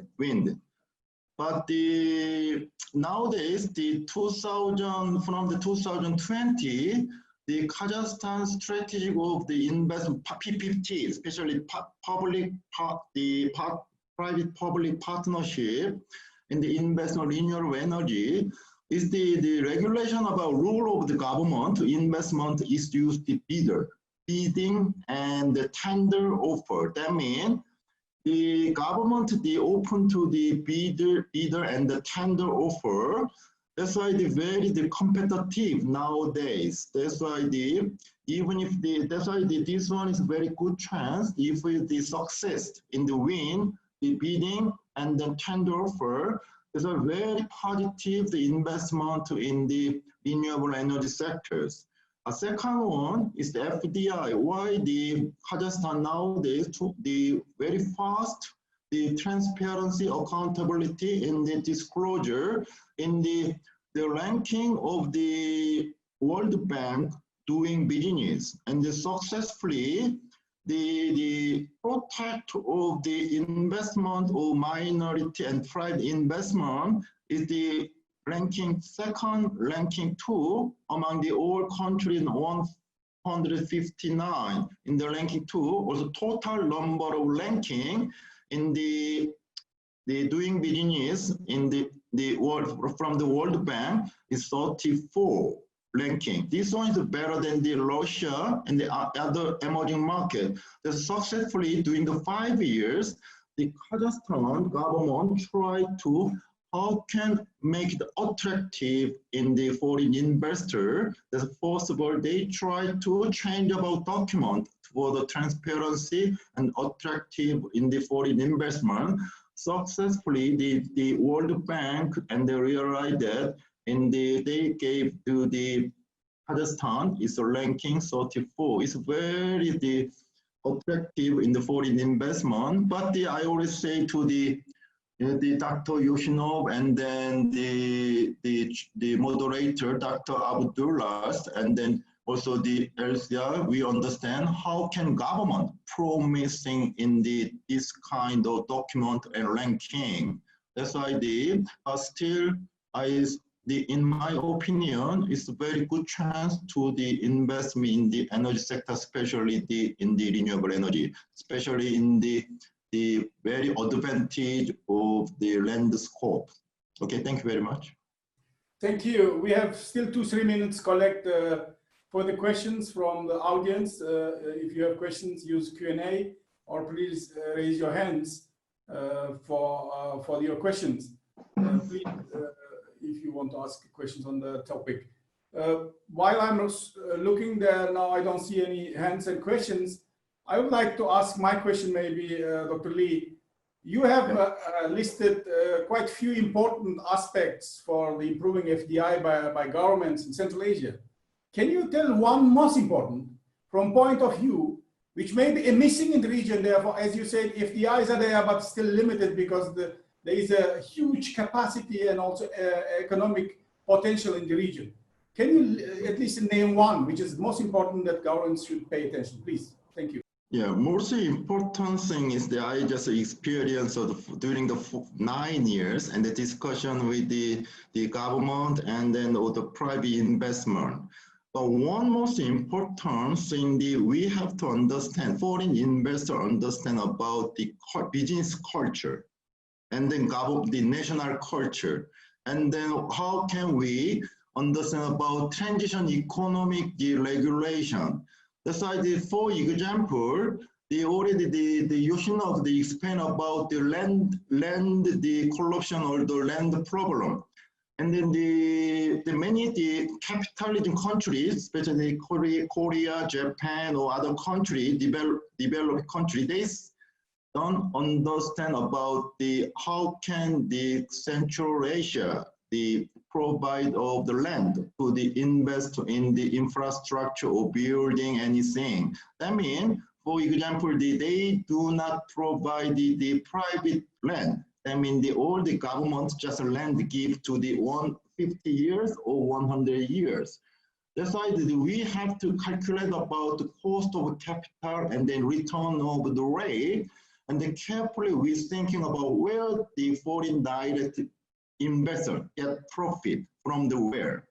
And then that's why first of all, the foreign direct investment should carefully thinking about the culture, national culture, and then the business culture from the Central Asia. And then regarding about, I always say the openness or the other factor. That's why the most important, the not many foreign investment didn't understand about the Central Asia. That's first of all, most important thing in the exchange and then try to effort to understand about the culture of the transition economy and the business cultures. Yeah, thank you. Thank you, Dr. Lee. I like to also suggest that we colleagues stop here our Q&A session because of time. We are just on the finishing our time allocated for this session, number 5. I would like to thank Dr. Lee, Dr. Verma for your inputs during this paper presentation. I would like to thank all authors, Professor Yoshina, Dr. Lee, and discussants, Muhammad Ayub Meher and Gaurav Verma for their inputs, and colleagues for good discussion, which I think you did during this session. I finished the session, very interesting, a lot of discussions as have been suggested. Please follow up your questions to authors, contacts you can find from the participant list. I now finish session 5 and hand over back to Ayub and Nella to continue the workshop. Thank you. Well, thank you so much, Dr. Iskander. Indeed, very proactive moderation. To you, we have to thank you very much. And I saw your comments to each questions raised in Q&A. This is great. Thank you so much. With that, and also I would like to take on Professor Lee's comment. What Professor Lee highlighted, this is what we would appreciate by all authors. We do appreciate analysis of theories and all other academic efforts, However, this book is going to be more of a guide. So we really appreciate policy guidance and practical steps on how our member countries could improve unlocking private or unlocking certain measures that could help them to unlock private investment. So yes, Professor Lee, you're absolutely correct. So we are leaving analysis. We can just touch upon them, but believe in more. We focus on the policy aspects of our chapters. Thank you so much with that. So now I go, and also I'm going to introduce Dr. Neela, but I shared the link, I will share it again. You could read about our esteemed and distinguished speakers on our e-learning platform and also ADBI website, so it's already published. So I take the privilege now again to introduce my very close colleague, Dr. Neela. Dr. Neela has been a colleague for a long time. We are working and delivering workshop together. She has come from the Indonesian government civil service, and she has been Deputy Director for G20 of Indonesian at the Ministry of Finance. So she brings a lot of experience from the government side, and she has been working with ADBI for the past few years. So with that said, I would like to give the floor to Dr. Neela. Dr. Neela, the floor is yours. Thank you, Ayub. So welcome everyone to session 6. As Ayub said, that my name is Nela Henrieti. I'm the senior economist and task manager for this project in ADBI. So I also with Ayub, with Deputy Dean Kim, Bajan Grewal, and then Dr. Iskandar become an editor for this book, and Professor Yoshino is the main one. So I will be serving your moderator today. And before we move on to our topic, I take some notes about our discussion last 2.5 days that we aware the public spending is important to accelerate like poverty reduction. Yesterday, I involved in the conversation in the T20 discussion, and then the government of Saudi mentioned that in this situation, government now a bit like feel that fiscal policy, monetary policy is not that effective anymore. So we need to do structural reform, and that in that structural reform, that's an infrastructure development that will boost the poverty reduction. So that's why we really need the infrastructure now. And then the concept and the infrastructure, the smart city, how to boost the effect of the infrastructure, the positive, maximize the positive effect on infrastructure. And then yes, in this last 2 days, we also talk about the importance of water infrastructure in Central Asia and how that will lead to economic growth. So, and then we also have like fruitful discussion about land acquisition problem. So now we come to our session today, and then before that, I will remind you all that, like Ayub said, that all the presentation already in the Current Institute website. So the author now will explain about the main point. So, and then today our discussion about the government role and new models for unlocking private investment in sustainable infrastructure. So we have our two speakers in here, Ibu Yohana Gultom and Dr. Umit Abidajaev. And we have our discussion, Mr. Daris David and Ibu Yohana as well. So the first round, I will introduce Professor Yohana Gultom. She is the Assistant Professor of Economics in University of Indonesia. She received her doctoral degree in Public Policy from Oregon State University, her master degree in International Affairs from Columbia University, and in Philosophy and Economics from Erasmus University Rotterdam. So she also received bachelor degree in Sociology from University of Indonesia. So her research interests revolve around institutional economics, public-private contracting, political economy, efficiency and productivity, and agriculture institution.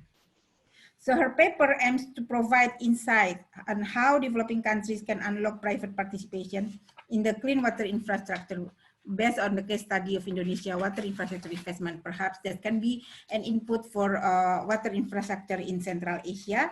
And I will introduce the discussion as well, so we can go, quickly after the Ibu Yohana presentation later. So the discussion for the Ibu Yohana paper will be Dr. Daris David. He's an associate faculty for the University of London at Singapore Institute of Management, Global Education. He teaching courses related to political economy. He previously worked at ADBI as a research associate, working on green growth and infrastructure development in Asia. He received his doctoral degree from Waseda University, and then he has written a lot of academic paper about Asian political economy. So without further ado, I think I will give the floor to Ibu Yohana. Bu Yohana, please. Thank you, Ibu Nella, for the time. Should I share screen now? Yes, sure.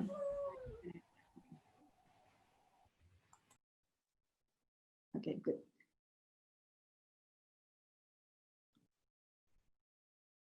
Is this the one? Just want to make sure that I should. Okay. Okay. Thank you. Thank you for the opportunity, and good afternoon for all the participants here. Do you hear my voice? Yes, Bu Yohana. If you can put your slide in the slideshow, so this will be bigger in here. Oh, okay. Okay. Is it? Yeah. It's good now. Okay.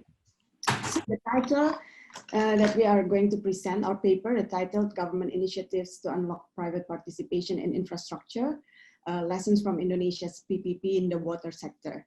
Fedrio Kacaribu, me, myself, and Nauli Destiani, Syahda Sabrina are the authors for this paper. So basically, because I just want to confirm that I have only 10 minutes, right, Ibu Nella, for the presentation? Okay. So let me, the reason we choose this sector is because private investment in water infrastructure is relatively low compared to other infrastructure in developing countries. So if we see here, the graphs, increasing trend of private investment mainly contributed by the energy and transportation, the gray and the yellow area in the bar. Water and sewerage actually contributes very low to the infrastructure development. And then if we see the case in Indonesia since 1990, the ratio of cancelled or under distress projects to the total projects in water sector is the highest among other sectors. So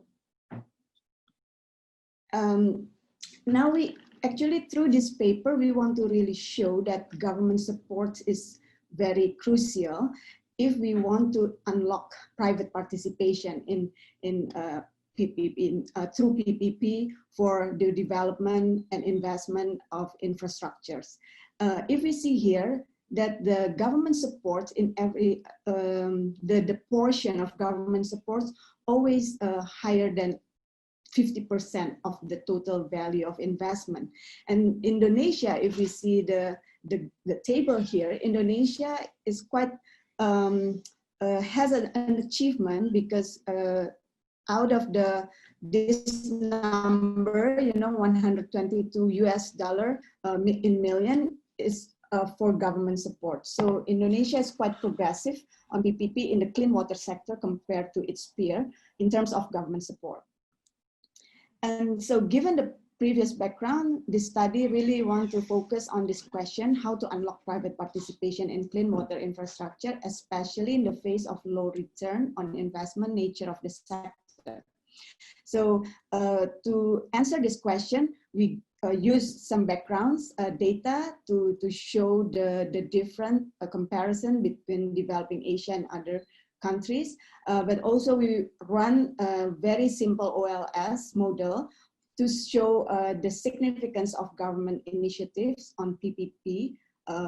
We are using the data from the World Bank on PPI, and then we use 3 case studies to show what happened with this case, 3 cases that the water sector's PPP projects can be succeeded.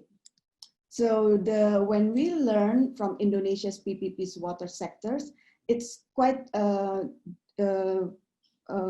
here is noticeable that the government support is quite major in Indonesia because the government provides VGF, viability gap funding, or when the IRR is low, it's less than 12%, they can request for the VGF, and also another support in terms of physical development facilities. Also land acquisition financing is provided by the government, and then infrastructure guarantee. So in terms of the insurance for the risk and uncertainty that are faced by the private sector, government offer the infrastructure guarantee. And also there are some tax incentives. So using the data from the World Bank, we just run a very simple OLS model. And then we found that it's the government support, the value of government support really significant in determining the private participation in infrastructure. So both direct and indirect has a stronger effect on the level of private participation infrastructure in water sector across countries. So now we want to show you what happened with the 3 cases. First case is Umbulan drinking water supply.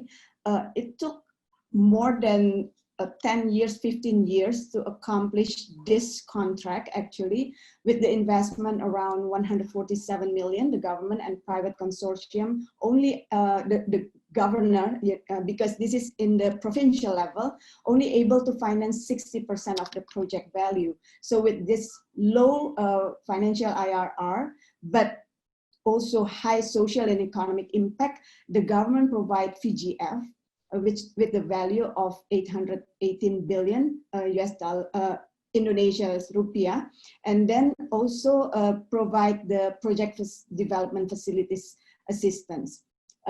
Besides, government also offer government guarantees in terms of the IIGF here.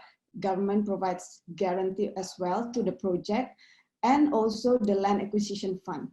So this project can be, right now it's already operated, but it took quite a long time for the government to really finalize the contract. And then with this, several government supports, the tariff can be lowered to around 24%. And then the second case study is the West Semarang drinking water supply system. From this case, we learned that the support from the parliament is also quite crucial, because the parliament who will prove the availability payment so that this project can be the contract can be run. So the minimum interference by local politicians, because when the executive and the legislative are not in harmonious relationship, then this project will never be signed, because for the availability payment, sometimes the local politician would not approve. So in this case, we learned that the minimum interference really helps the project to be concluded. So in this case, they don't ask for the VGF because they ask for the discount on tariff. And then the third case is Bandar Lampung drinking water supply system. Here we learn that the VGF is provided, and then also the government provide PDF, as well as the insurance through Indonesia Infrastructure Guarantee Fund, but also political will and parliament support are there. So based on the 3 cases, this is our conclusion, that Indonesia is relatively more progressive on PPP in the clean water sector. And there are 4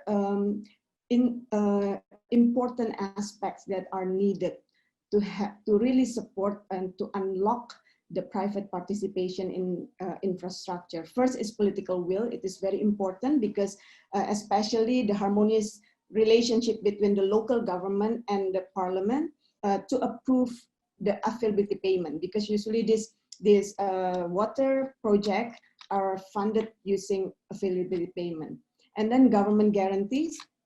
It is very important because the risk and uncertainty is very high. So with with government guarantees, it will be an incentive for the private sector to involve and to participate in water sector infrastructure development.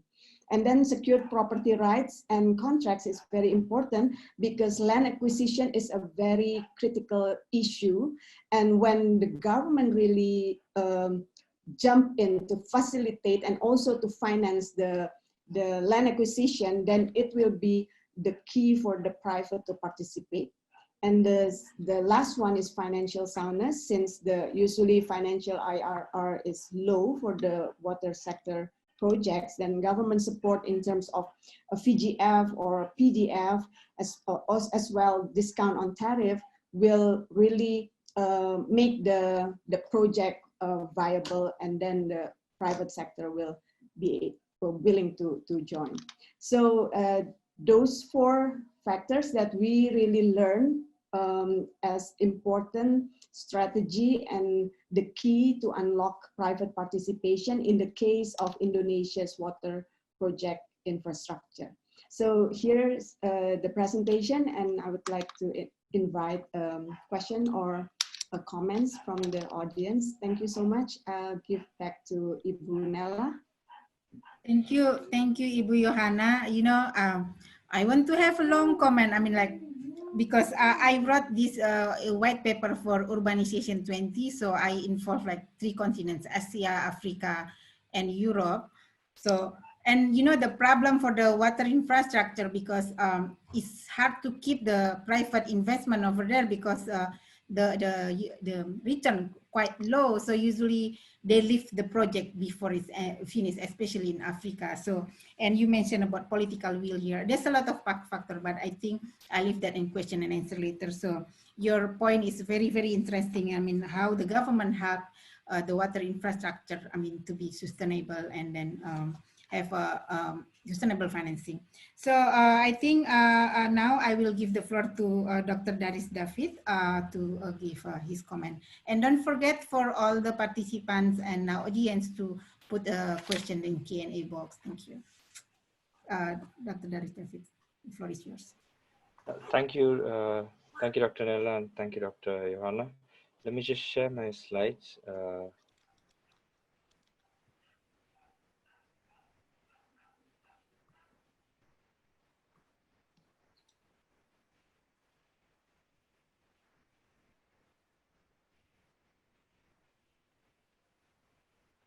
Sorry, just give me a second. I'm trying to.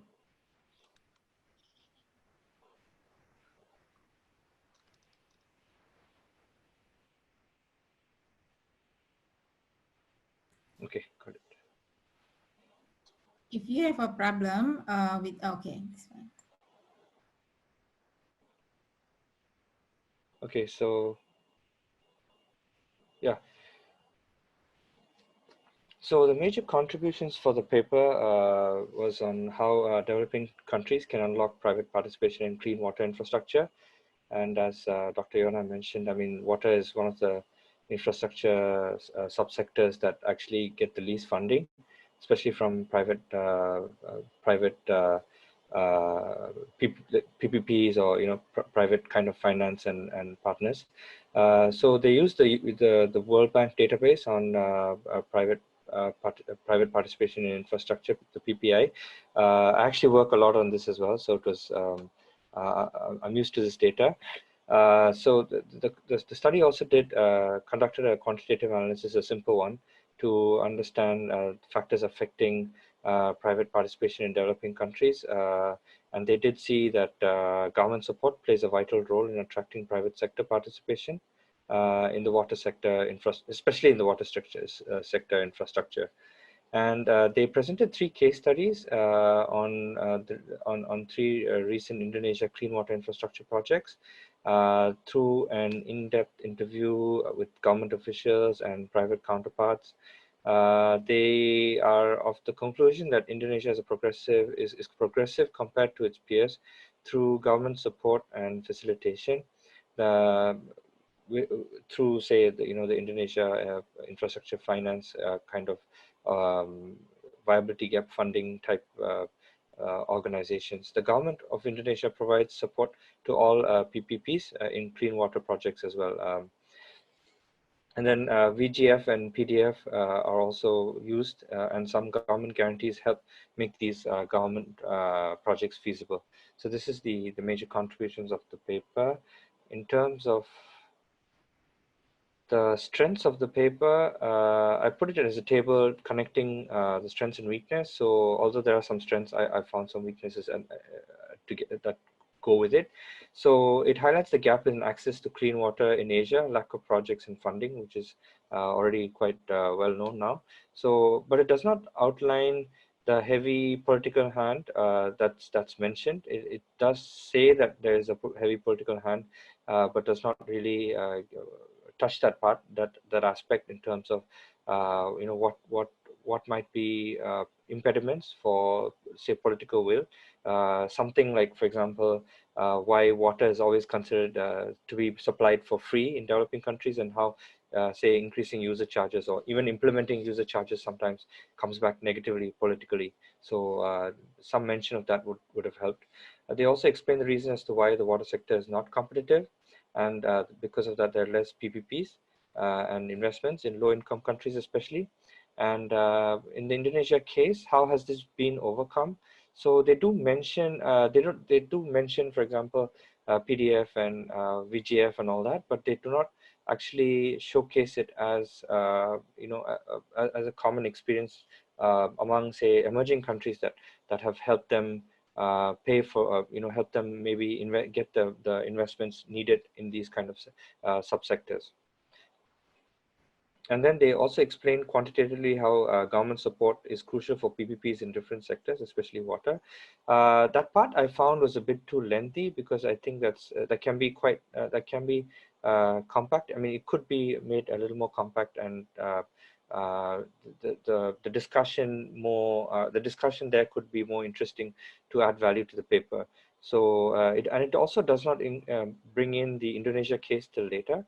So one thing, like, for example, as a personal suggestion is that, you know, you do have data for, within the PPI, you do have data for other ASEAN countries, for example. So I think that it won't be too difficult for you to actually compare the number of projects, water projects in ASEAN and even in CAREC, if there are. So if you could just compare that quickly in a table or something, that could also give us an idea of how maybe Indonesia has more projects vis-a-vis other ASEAN countries, or, you know, other developing countries. So that's something I think that can easily be done. So that's something that's not there, comparative kind of table.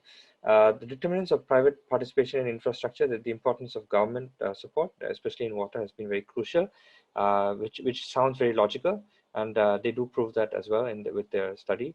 But it does not describe or explain what the Indonesia case is. I mean, they do mention later on that PDAM, B2B water contracts, and versus PPP. So what are the intricacies there? Like, even within these three projects, I'm sure they could have easily explained how, in which, you know, across the board, where these projects actually stand in terms of, say, are they more public funded or more private, more PPP kind of, you know, BOT type projects. They do. I was also looking for the, you know, what kind of PPP it is. So they do mention later on it is BOT.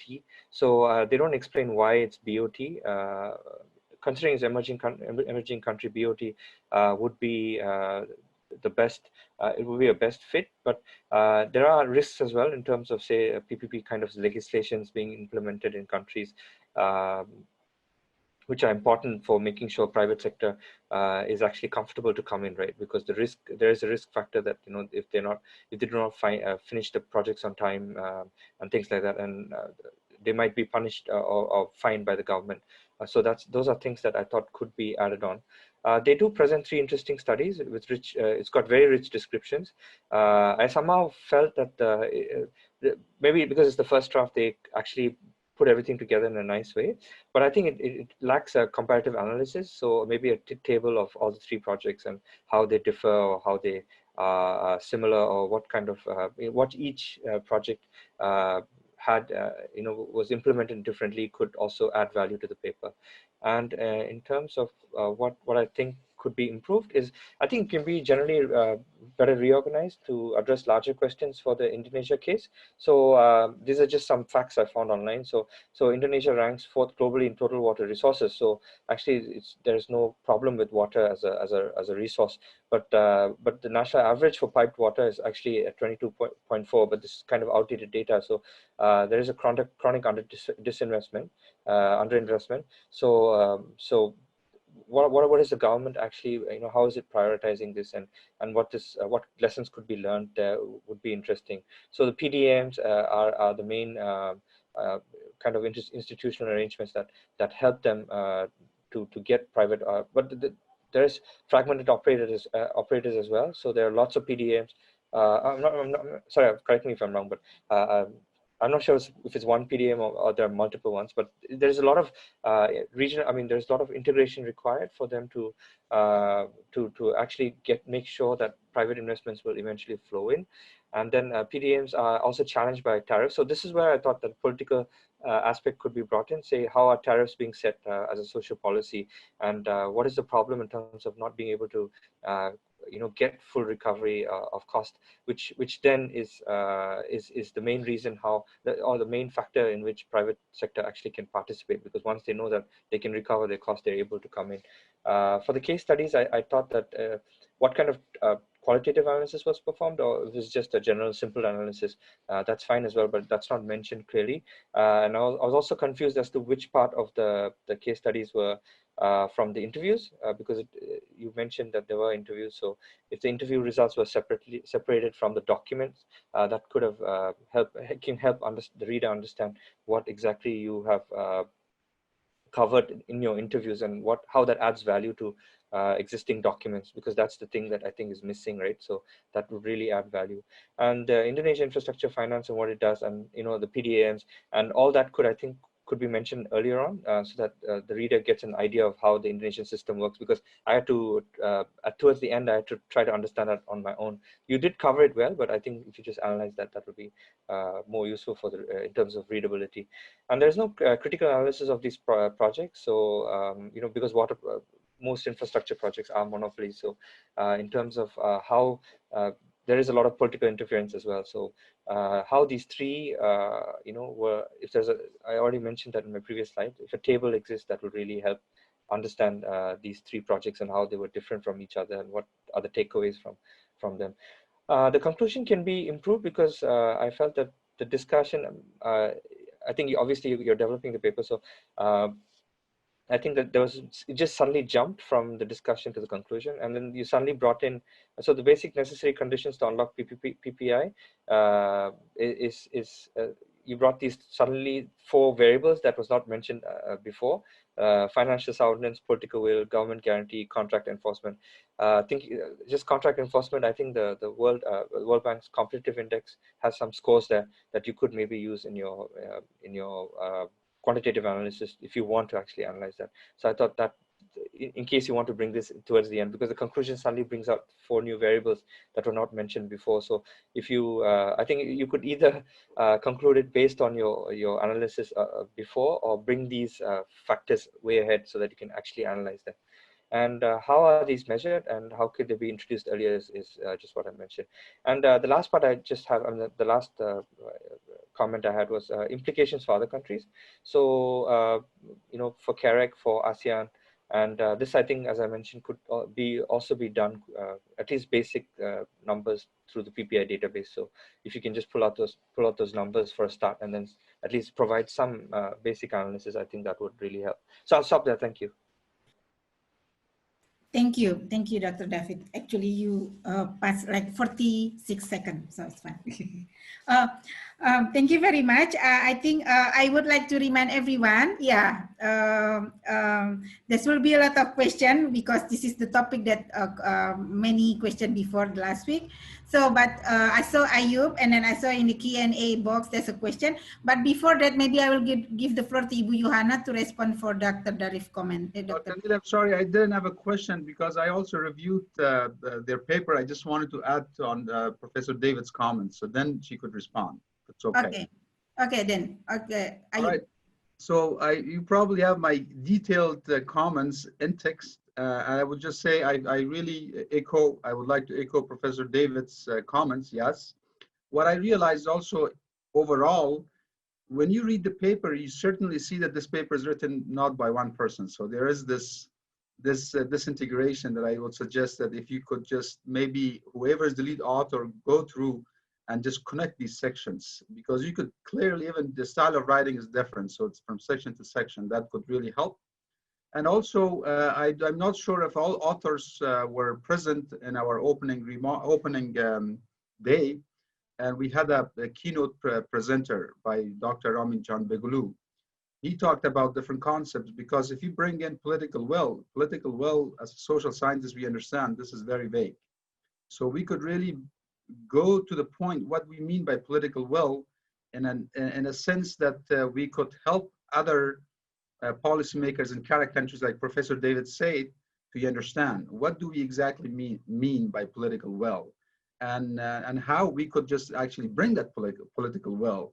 So that I would just say that these two things I just wanted to add to Professor David's comments. Thank you. Okay, thank you, Ayub. I think now I give the floor to Ibu Yohana. Please, Ibu. Thank you so much, Professor David and Mr. Ayubi, for your comments. Thank you for the comments. They are very good comments, and we acknowledge there are some weaknesses in this paper, and your inputs really helpful in helping us to really focus on which areas that we need to improve.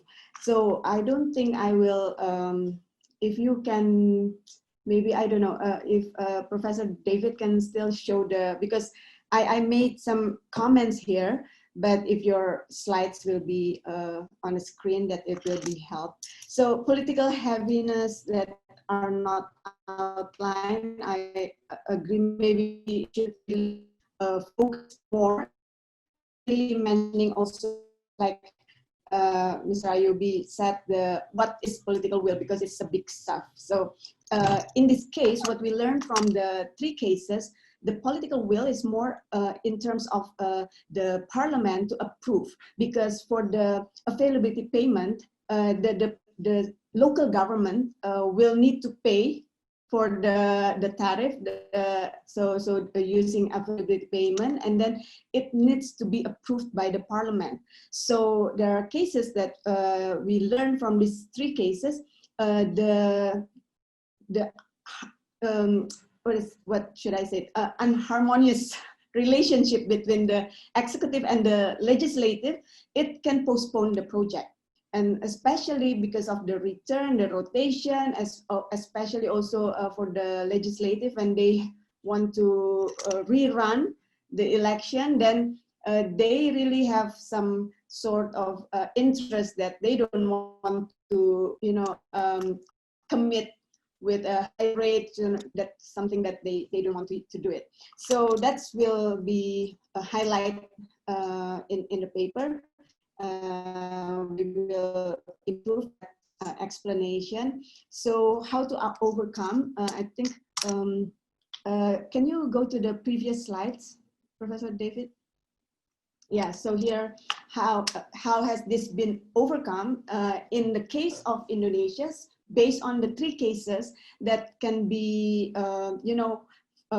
successfully transacted, because the other projects that they were not even being able to put in the table for the contract, but these 3 cases, they already, the local government have investor, and then they signed the contract, and then even they have like umbulan, they finished the project, and then now they are in the operation stage.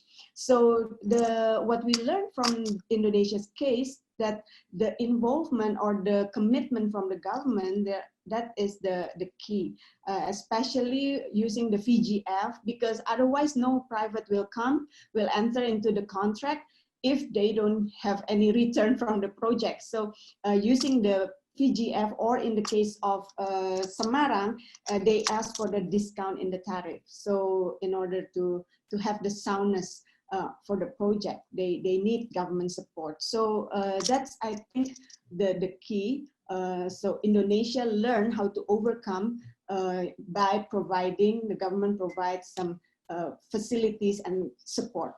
And so yeah, the quantitative too long, we agree we will try to cut some part of that. And yes, it's true, we don't discuss about B2B, because here you mentioned about the B2B, because in our current legislation, B2B is not considered as PPP actually in Indonesia, because it's business to business. So usually in the big cities where the IRR is quite high, so private can just jump in. But with these three cases, it's interesting because it's not B2B, so it's PPP, so it's a government TDA aim, the state-owned company do contracts with the private. So, and then what they are called as PPP right now under the new legislation is when the project receives government. So that's the new law define PPP. Although in terms of the literature, B2B is actually kind of a PPP as well. So that's about B2B. And why not BOT or BOOT? But what we learn is that's what the government really wants. So build, operate, and transfer. Using the Umbulan case and the Semarang case and the Lampung case, we learned that the private are willing to invest using the BOT scheme. So that takes away for other countries. Maybe we will add some sentences about that for the revised paper. And so you also mentioned about how tariff is set on by social policy. Johanna, yes. Could you like maybe wrap up all that okay. together, and then because we have question in the Q&A, and then yeah. Yeah. Okay. So I think in Indonesia, the case that we have the regulator, so they are the one who set the tariff. So I think that's all what I can respond to the inputs. Yes, it's true that we four of us involved in the writing of the paper, and we need to improve so that it can be more it's more coherent.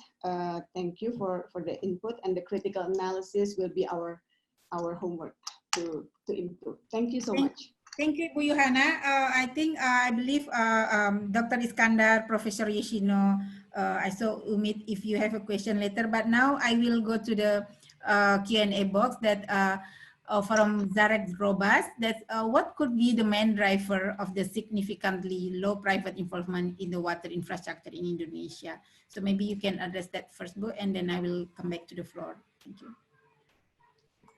I think it's especially for the lack of financial soundness. That's for true, but also because of the lack of financial soundness, and then high risk and uncertainty. So the private really needs government guarantee as well. Okay. Yes, Ibu, you mentioned in your presentation that a government provide the land acquisition for the water infrastructure project, and in what way? Because in the last week we have kind of like a long discussion about that. If you can explain how the government provide the land for this water infrastructure. It's in terms of the land acquisition. So the government provides using LMAN, the Lembaga for the State Assets, National State Assets. So they will do the reimbursement as well for the transportation projects. Okay, so so the investor, the project buy the land first, and they do the reimbursements, like that. I think in terms of what I also understand, like in the transportation for the toll road, they have to, they don't even need to buy some projects. Government will just provide the land, but need to do the payment and then ask for the reimbursement to the Elman, the agency that is appointed. I have here Nauli, actually, if you want to add some issue, Nauli. Okay, thank you, Bu Johanna. Maybe I want to add something about the why the question from Zarek Robas, why the private involvement is very low in water infrastructure in Indonesia. Basically, because the good water resource in Indonesia are not available equally across places. So the cost of producing clean water is high, and consequently the returns on investment highly variable across places. So for the land acquisition, I think it is well explained from by Bu Johanna. So I think that's all from me. Yeah, thank you, Ibu Nauli. And I think Dr. Iskandar, you want to respond or ask question? Yes, thank you. Just enjoying, because this is the topic which is very relevant, the paper which we have also investigated. Indeed, water sector is a lot of, indeed, in need of investment, especially if private, because I think scope of needs in water, especially I'm talking about not only the water supply sanitation system, but irrigation and other sectors, there is a lot of outdated infrastructure. In one hand, as you in your paper show, there isn't a lot of formats to get engaged, especially for private investment. In other hand, there is a lot of limitations. Most of the maybe serious limitation is still financial attractability of sector is very low if you compare transport and logistics and other, like in industry, because in water, most of the perception in Asia, especially in I don't know, maybe Indonesia is different, but in Central Asia, the water is a gift of God. And especially policymakers use it very smartly. And therefore, I think a desire to invest a sector where you don't have much return is difficult. You have given a few hints, and I just want to say, in your experience, what could play the most important role? One, maybe a decision from government. It could be, like you said, land acquisition, or it can be credits. It could be like high levels of irrigation services. What are the most important target area where you suggest from your experience to work for other CARE countries? The governments, of course, because we have now here also policymakers. What they should do to provide good legislation or provide good incentives in the finances, or as also discussed in the morning, say good land acquisition mechanism. Thank you. Thank you, Dr. Iskandar. I think Bu Johanna or Nauli can answer that. Yeah.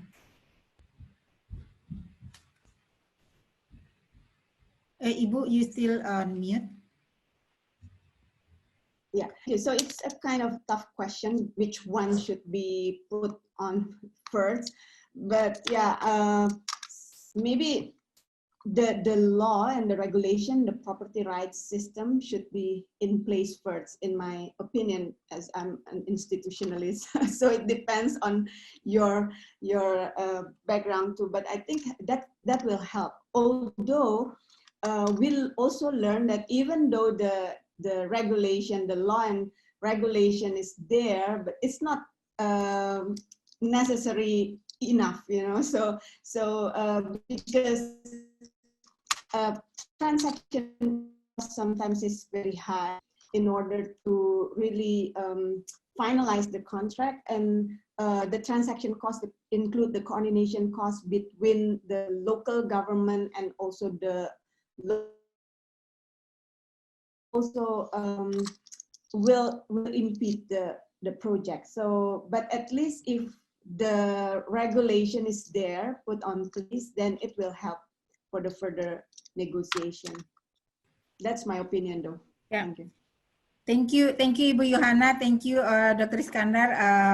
I think we run out of time, so we need to move. But before that, I would like to compliment Ibu Johanna. You know, we have like a lot of speakers from the beginning. We have like 15 chapters, but all of that, the speakers are men. So I'm so proud that you become a speaker today. And then I know this is infrastructure, is kind of like men-dominated word. I mean, for so, but you, the speaker today, and also appreciate there's another one from Pakistan today. That's also a woman. So thank you very much. Ayub, you want to say something?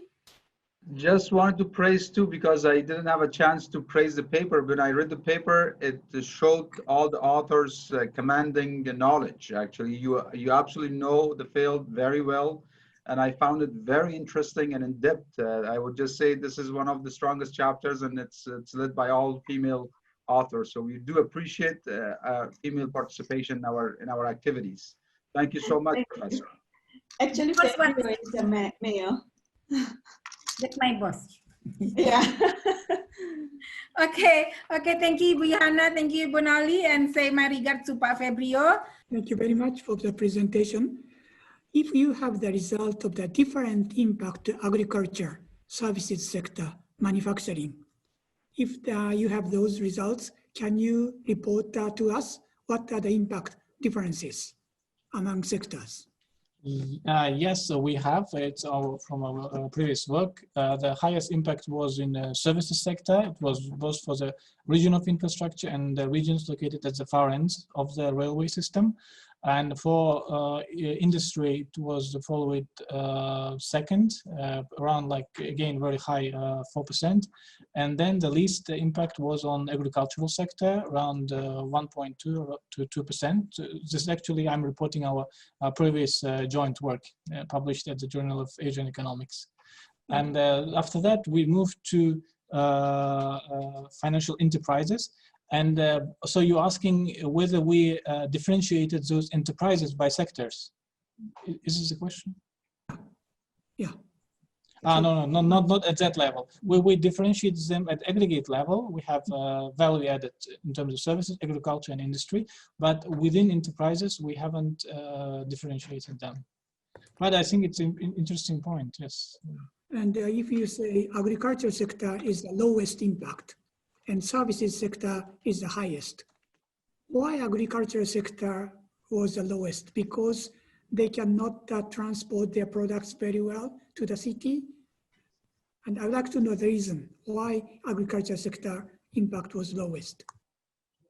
So I think this requires further analysis, maybe also not only quantitative, but also qualitative.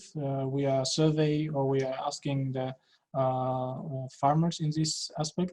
Other maybe in terms of trend, because as the economy goes, the share of the agriculture is decreasing step by step. That also might be an effect. And another, I'm just taking a hypothesis because we need to verify this aspect, might be that, as we know, when we transport the goods, it's the transportation cost lies in the goods cost around like 10 to 15%. And because in the agricultural sector, the value added is maybe not so high, so people might only bring them to the closest regions and not so far. Okay, or thank you. may use other tracks. Thank you. Thank you very much. Thank you very much, Professor Reshino. Dr. Iskandar Ayub, do you have some comment from Central Asia perspective? Thank you. I think a very good study, and I have, it's not second time, and I also listen and read the paper. One question is always like from policymakers' point of view, and also I think Umid knows this. You have done this analysis for existing infrastructure. From my understanding, if application of this kind of studies for upcoming or new or planned infrastructure would give a lot of good tool for policymakers make right decisions on investment. Because sometimes in Central Asia, CARIC region, but overall in the developing world, misjudgment of the investments leads a lot of infrastructure which is actually doesn't give anything back. Just to me, for my understanding, would it possible, for example, to do the same for planned infrastructure, and what kind of additional research you may need? Thank you. Thank you very much. because to do this kind of analysis, we already need actual observations, and this is not like a synthetic model. This can be applied for, it's like ex post analysis. For this, we need to have infrastructure project already constructed and operating. But I understand your point, because everything we do is about future. So we need to incorporate its lessons into the future, and this should improve our decision making. And I think the best approach might be to look at both, to incorporate both ex ante and ex post analysis into the existing framework.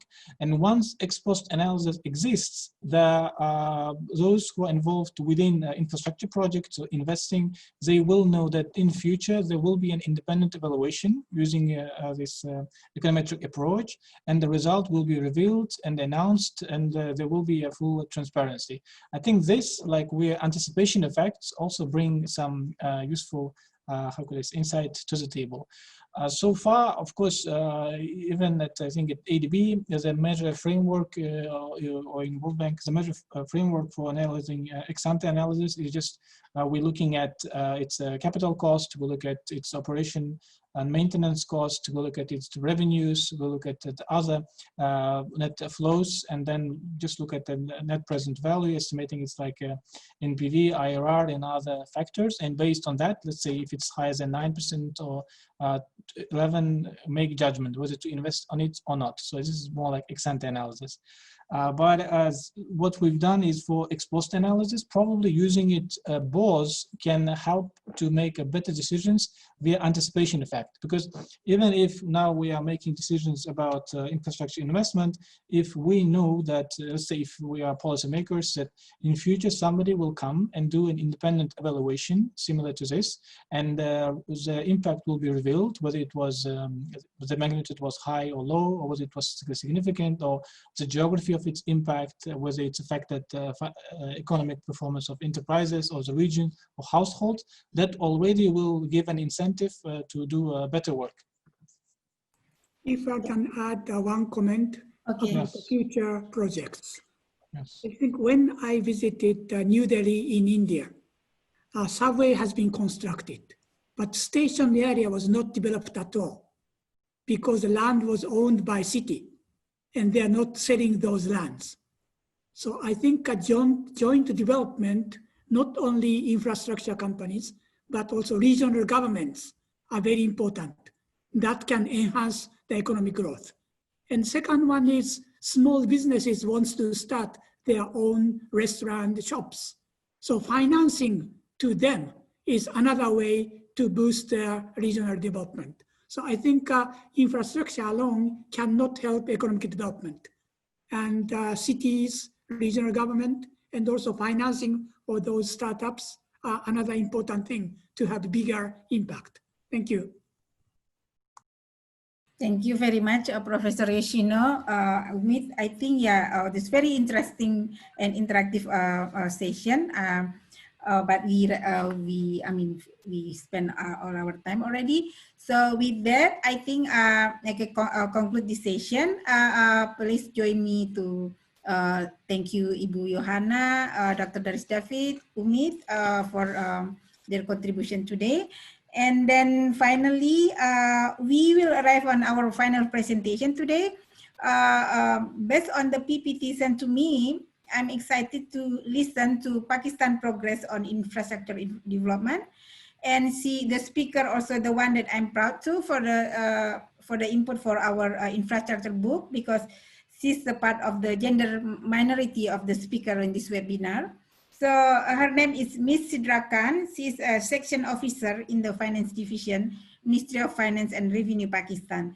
She will talk about government role and new models for unlocking private investment in sustainable infrastructure, future challenges and opportunities in Pakistan. So I think without further ado, I will give the floor to Miss Sidra Khan. The floor is yours. Thank you. Hi, Nelly, can you hear me? Yes, clearly. Yeah, thank you so much, Nelly. Thank you so much for the introduction. So, Assalamu alaikum, everyone. Good morning and good afternoon. I am Sidra Khan, representative for the Government of Islamic Republic of Pakistan from Ministry of Finance and Revenue. So before I start my presentation, I would like to take this opportunity to thank the organizers of this workshop. It has been a great learning opportunity. Thank you so much for that. Okay, so the topic that I am presenting on is Pakistan's role and new models for unlocking private investment in sustainable infrastructure. Okay, Nelly, can you move the slide, please? Thank you. This is a brief overview of public-private partnership environment in Pakistan. I will not explain it as it's really self-explanatory.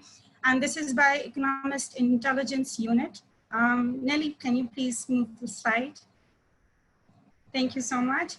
Okay, when it comes to private investment, we have always been very keen to procure public assets and development of infrastructure projects by leveraging private sector investment. In the year 2006, we established Infrastructure Project Development Facility, or as we call it, IPDF, through Ministry of Finance.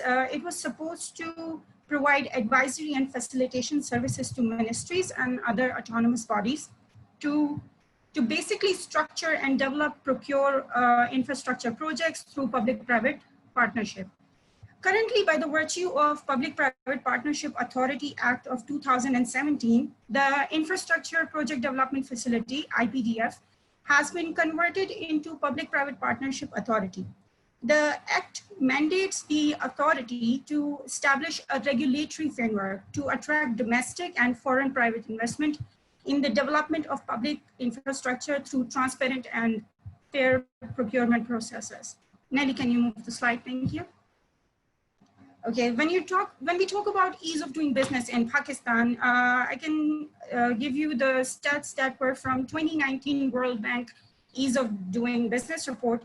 Pakistan was ranked at 136th position among 119 countries, but in the 2020 report, we climbed 28 places, and we were placed at 108th position, making us one of the top 10 countries for business climate improver.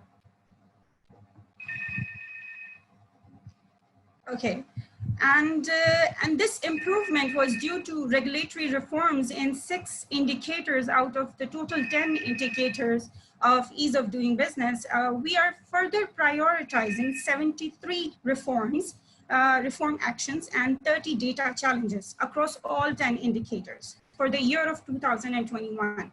And I believe that in the foreseeable future, our ease of doing business would be improved significantly as it is currently our prime focus. Okay, Nelly, can you move the slide? Thank you. The next one. Nelly, the next slide. Yes. Yes, okay, these are the total projects that we have worked on up till now, and with $27,000, $451 million in total investment since 1991. Next slide, please.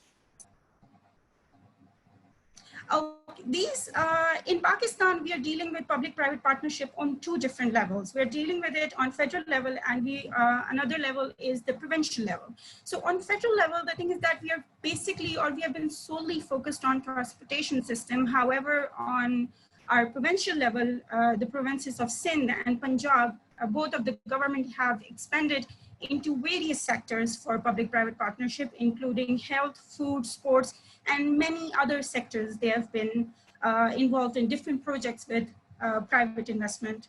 Next slide, please. So currently, these are the projects that are in pipeline, and I am personally working on the NEST project. We are trying to approach Asian Development Bank for advisory services because we want to attract or better attract private investment for this particular project. Next slide. Thank you so much, Nelly. These are some of the projects that were completed through public-private partnership. This is Lahore's Ring Road, if you can see the picture. And this project has been completed. Next slide. Nelly, next slide, thank you. And this is flyover railway crossing Khana Kacha in Lahore. This project has also been completed through public-private partnership. Next slide, Nelly. Next slide. Okay, so for the future, what we want to do is we want to make Pakistan a much more conducive environment for public-private partnerships. So we are bringing amendments in our Public-Private Partnership Authority Act of 2017 with the Ordinance of 2020. And the aim of this ordinance is to make this particular act more favorable for public-private partnership in Pakistan. Next slide, please. And the 73 reforms that I told you about, these are some of the reforms that I'm sharing with you that we are bringing forth in order to make Pakistan a better country for private investment. The first one is Amendment in Companies Act.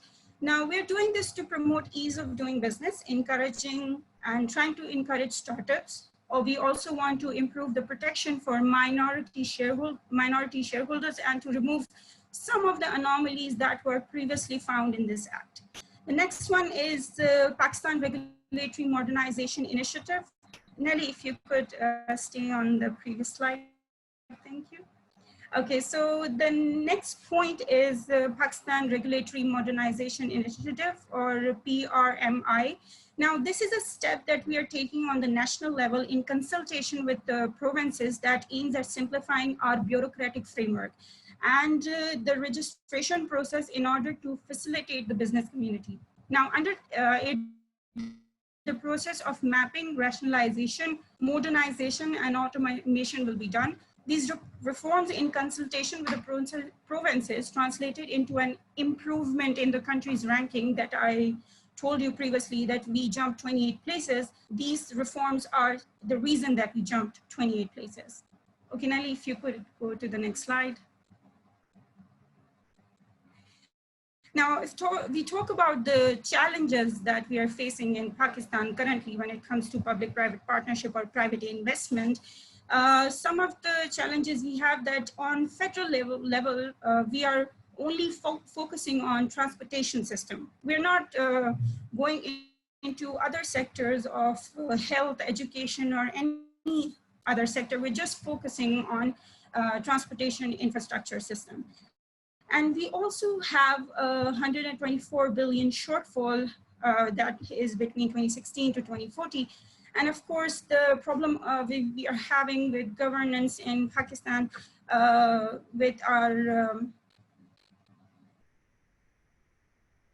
law and order situation, and also energy and economy and political instability that we face from time to time. So it becomes a bit of a problem for us when it comes to private investment or investor confidence. And I don't think so I need to talk much about climate change, as it has already been discussed in this workshop. And we already know that Pakistan is one of the countries that is threatened by climate change and economically threatened by climate change. Okay, so if I talk about the opportunities that we have, I'm not going to say all of these as they are in front of you. And as you guys can see, there's a lot of opportunities for private investment and for the sector to grow in Pakistan. And with this, I would like to finish my presentation. And thank you guys again for listening to me. Thank you. Thank you, Nelly. Thank you, Ms. Sudrakan. I think that's very interesting progress from Pakistan. Like usual, maybe if there's question, Dr. Iskandar, you want to ask some question to Mr. Sid? No question, of course. First of all, let me thank our colleague from Pakistan to describing the government's role and some programs on promoting private investment. A good example is actually, we all, especially the examples from Lahore, attracts a lot of interest because we have the same infrastructure. Most of it comes from the public funding. And then, of course, this is the burden, especially these days. So this is good examples. I hope tomorrow also we'll have some examples from our countries, because then this really makes a relevance between our research and also what we find out and how we can continue our research, effects of these measures. Will it really trigger and also bring more private investment, and we could make a study? Thank you. Just no comment, just the praise. Thank you. Yeah, thank you, Dr. Iskandar. And I think, yeah, Professor Ishina want to respond. Yeah, please. You still unmute. Can you unmute your microphone, please? Thank you for your presentation. I have two comments. First one is viability gap fund. And if there's a viability gap fund, private sectors are easy to invest because guarantee for the rate of return. Who is providing those viability gap fund? Is it keep on every year? So that is one. Secondly, there are many PPPs even in Pakistan. Are they successful? And if they are, why are they successful? If some are not so successful, why are they? So I would like to know the performance of PPP experienced in Pakistan. Thank you. Thank you. Thank you, Professor Yoshino. I think Ms. Sidrakan, you want to respond? Yeah, thank you, Professor Yoshino. I can answer you about the PP projects that we have in Pakistan. As I told you that in the provinces of Sindh and Punjab, we are working on different projects.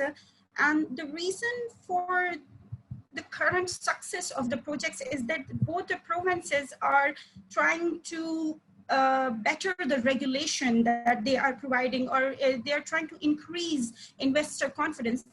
The problem that we have had in Pakistan was that we were lacking investor confidence. People did not want to invest in the country. And because of the dedication of both the provinces and the changes and improvements in the regulations that are brought forth by both the governments, and now we have somewhat a good level of investor confidence, and the government wants to show the public some results. Both the governments or both the provinces want to show some results to the public. That's why they are working towards making the regulations better and the ease of doing business better, and our taxation system or the registration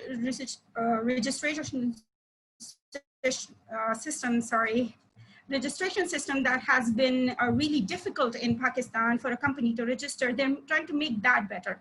All of these regulatory reforms are adding into investor confidence and yielding into better results from our public-private partnership projects. As for the gap, I'll get back to you for that. Inshallah, I will answer for this to you by tomorrow, because right now I have to leave. I have a meeting. However, I am going to get back to you tomorrow with this. Thank you, Mr. Yoshino. Thank you very much. Thank you, Ms. Sidrakan. So you need to leave, or can we have one more question or something? You still mute. Dr. Neela, I think. Yeah, Dr. Neela? Yes. Yes. The thing is that I'm already late for the meeting. I was just okay then. presentation. Yeah, okay. Thank you. Thank you very much for your presentation. With this, yeah, I conclude this session. And then thank you for your contribution. And then I will give the floor to Ayub for closing. Thank you. Well, thank you so much, Dr. Neela. I just wanted to praise our colleague from Pakistan, Sarah Khan, but she left probably. And these colleagues, their efforts are really appreciated. They're so busy and they're giving country perspective. So we really appreciate their input as the presentation. That would be enough. And they could certainly ask us questions, Dr. Neela, no problem. So with that said, I think we have made it some sort of ritual or tradition. So I would like to hand over my opportunity to Dr. Iskandar. So because Dr. Iskandar has been very heavily engaged, and also he moderated the session, so maybe he could just close the day. And before we close the day, colleagues, tomorrow, the same day, today, so we will have our last day of the workshop, which is probably the most exciting and interesting day that we are going to conclude some of the discussions we had throughout the workshops. Dr. Iskandar, the floor is yours with some closing points, if you may. Thank you. I'm always ready to contribute, even if I'm not listed. I think we had very good, interesting sessions, 5 and 6, and we have discussed a range of papers, changing from the new approach to increasing the sustainable financing, and also engaging the private financing into the infrastructure, role of governments in this process, foreign direct investment, indicators for Central Asia, how it really changes due to different indicators. We had the last portion of very good discussion of public-private partnership investment examples from our colleagues from Indonesia, and very good presentation from evidence-based infrastructure financing from Uzbekistan. And the last portion, our colleague from Pakistan made very good contribution, live contribution, how it's working, and representative of Minister of Finance have given excellent examples of illustrations of government's efforts. All in all, I think also discussants play a very good role. I find their comments and suggestions very good and supportive of improving the papers, and afterwards gave a very good feedbacks, and I'm sure the next step will be improving the papers, preparing the publishing. And also we collected quite a good number of questions from the audience. Still I see more than 40 people, more than 3 hours engaged in this workshop. I think this was very interesting, successful third day of the workshop. I would like to thank all participants for their time, and also discussants and presenters for their excellent inputs. Organizers, Ayub and Nella, congratulations and thank you for having a third day of the workshop. I'm really proud of being your team. Tomorrow we will have still some good presentations. We are looking forward. And also I think this investment issue and infrastructure investment especially is not going away. Even COVID-19 is here, and we will face a lot of questions. One area which you mentioned during your intervention is sustainability. I think COVID-19 once more requires us to be very careful, very balanced in our approach to infrastructure. And I heard also from colleagues about sustainable green infrastructure. I think recovery should not repeat our mistakes of before, and sake of infrastructure. Also, presentations clearly highlighted that there are actually priority areas. One of them, we already mentioned, the water. These are the really socially important infrastructure needs which we have to really think of how we can finance. Therefore, I think the Professor Yoshino's presentation and followed up by colleagues shows actually we can really find out the good ways of making this finance more straightforward and easy to come to the sectors where we have so far lacking a lot of investment. All in all, I think this was a good discussion, good day, and thank you all of once more. And if you allow me, I will close the day and looking forward to see you tomorrow. Thank you. Thank you very much, Dr. Iskander. So yes, colleagues, please be on time and ready for the last day of the workshop. And of course, we have to highlight some of the colleagues who have been working very hard in this workshop, as my colleague Deldar, and also Derek and Masuzu-san. And Derek-san, you've been very instrumental, so we never forget you. You're always in our thoughts, and you're the main drivers of this workshop. Thank you so much. Okay. Okay, thank you everyone, and see you again tomorrow. Okay, bye-bye.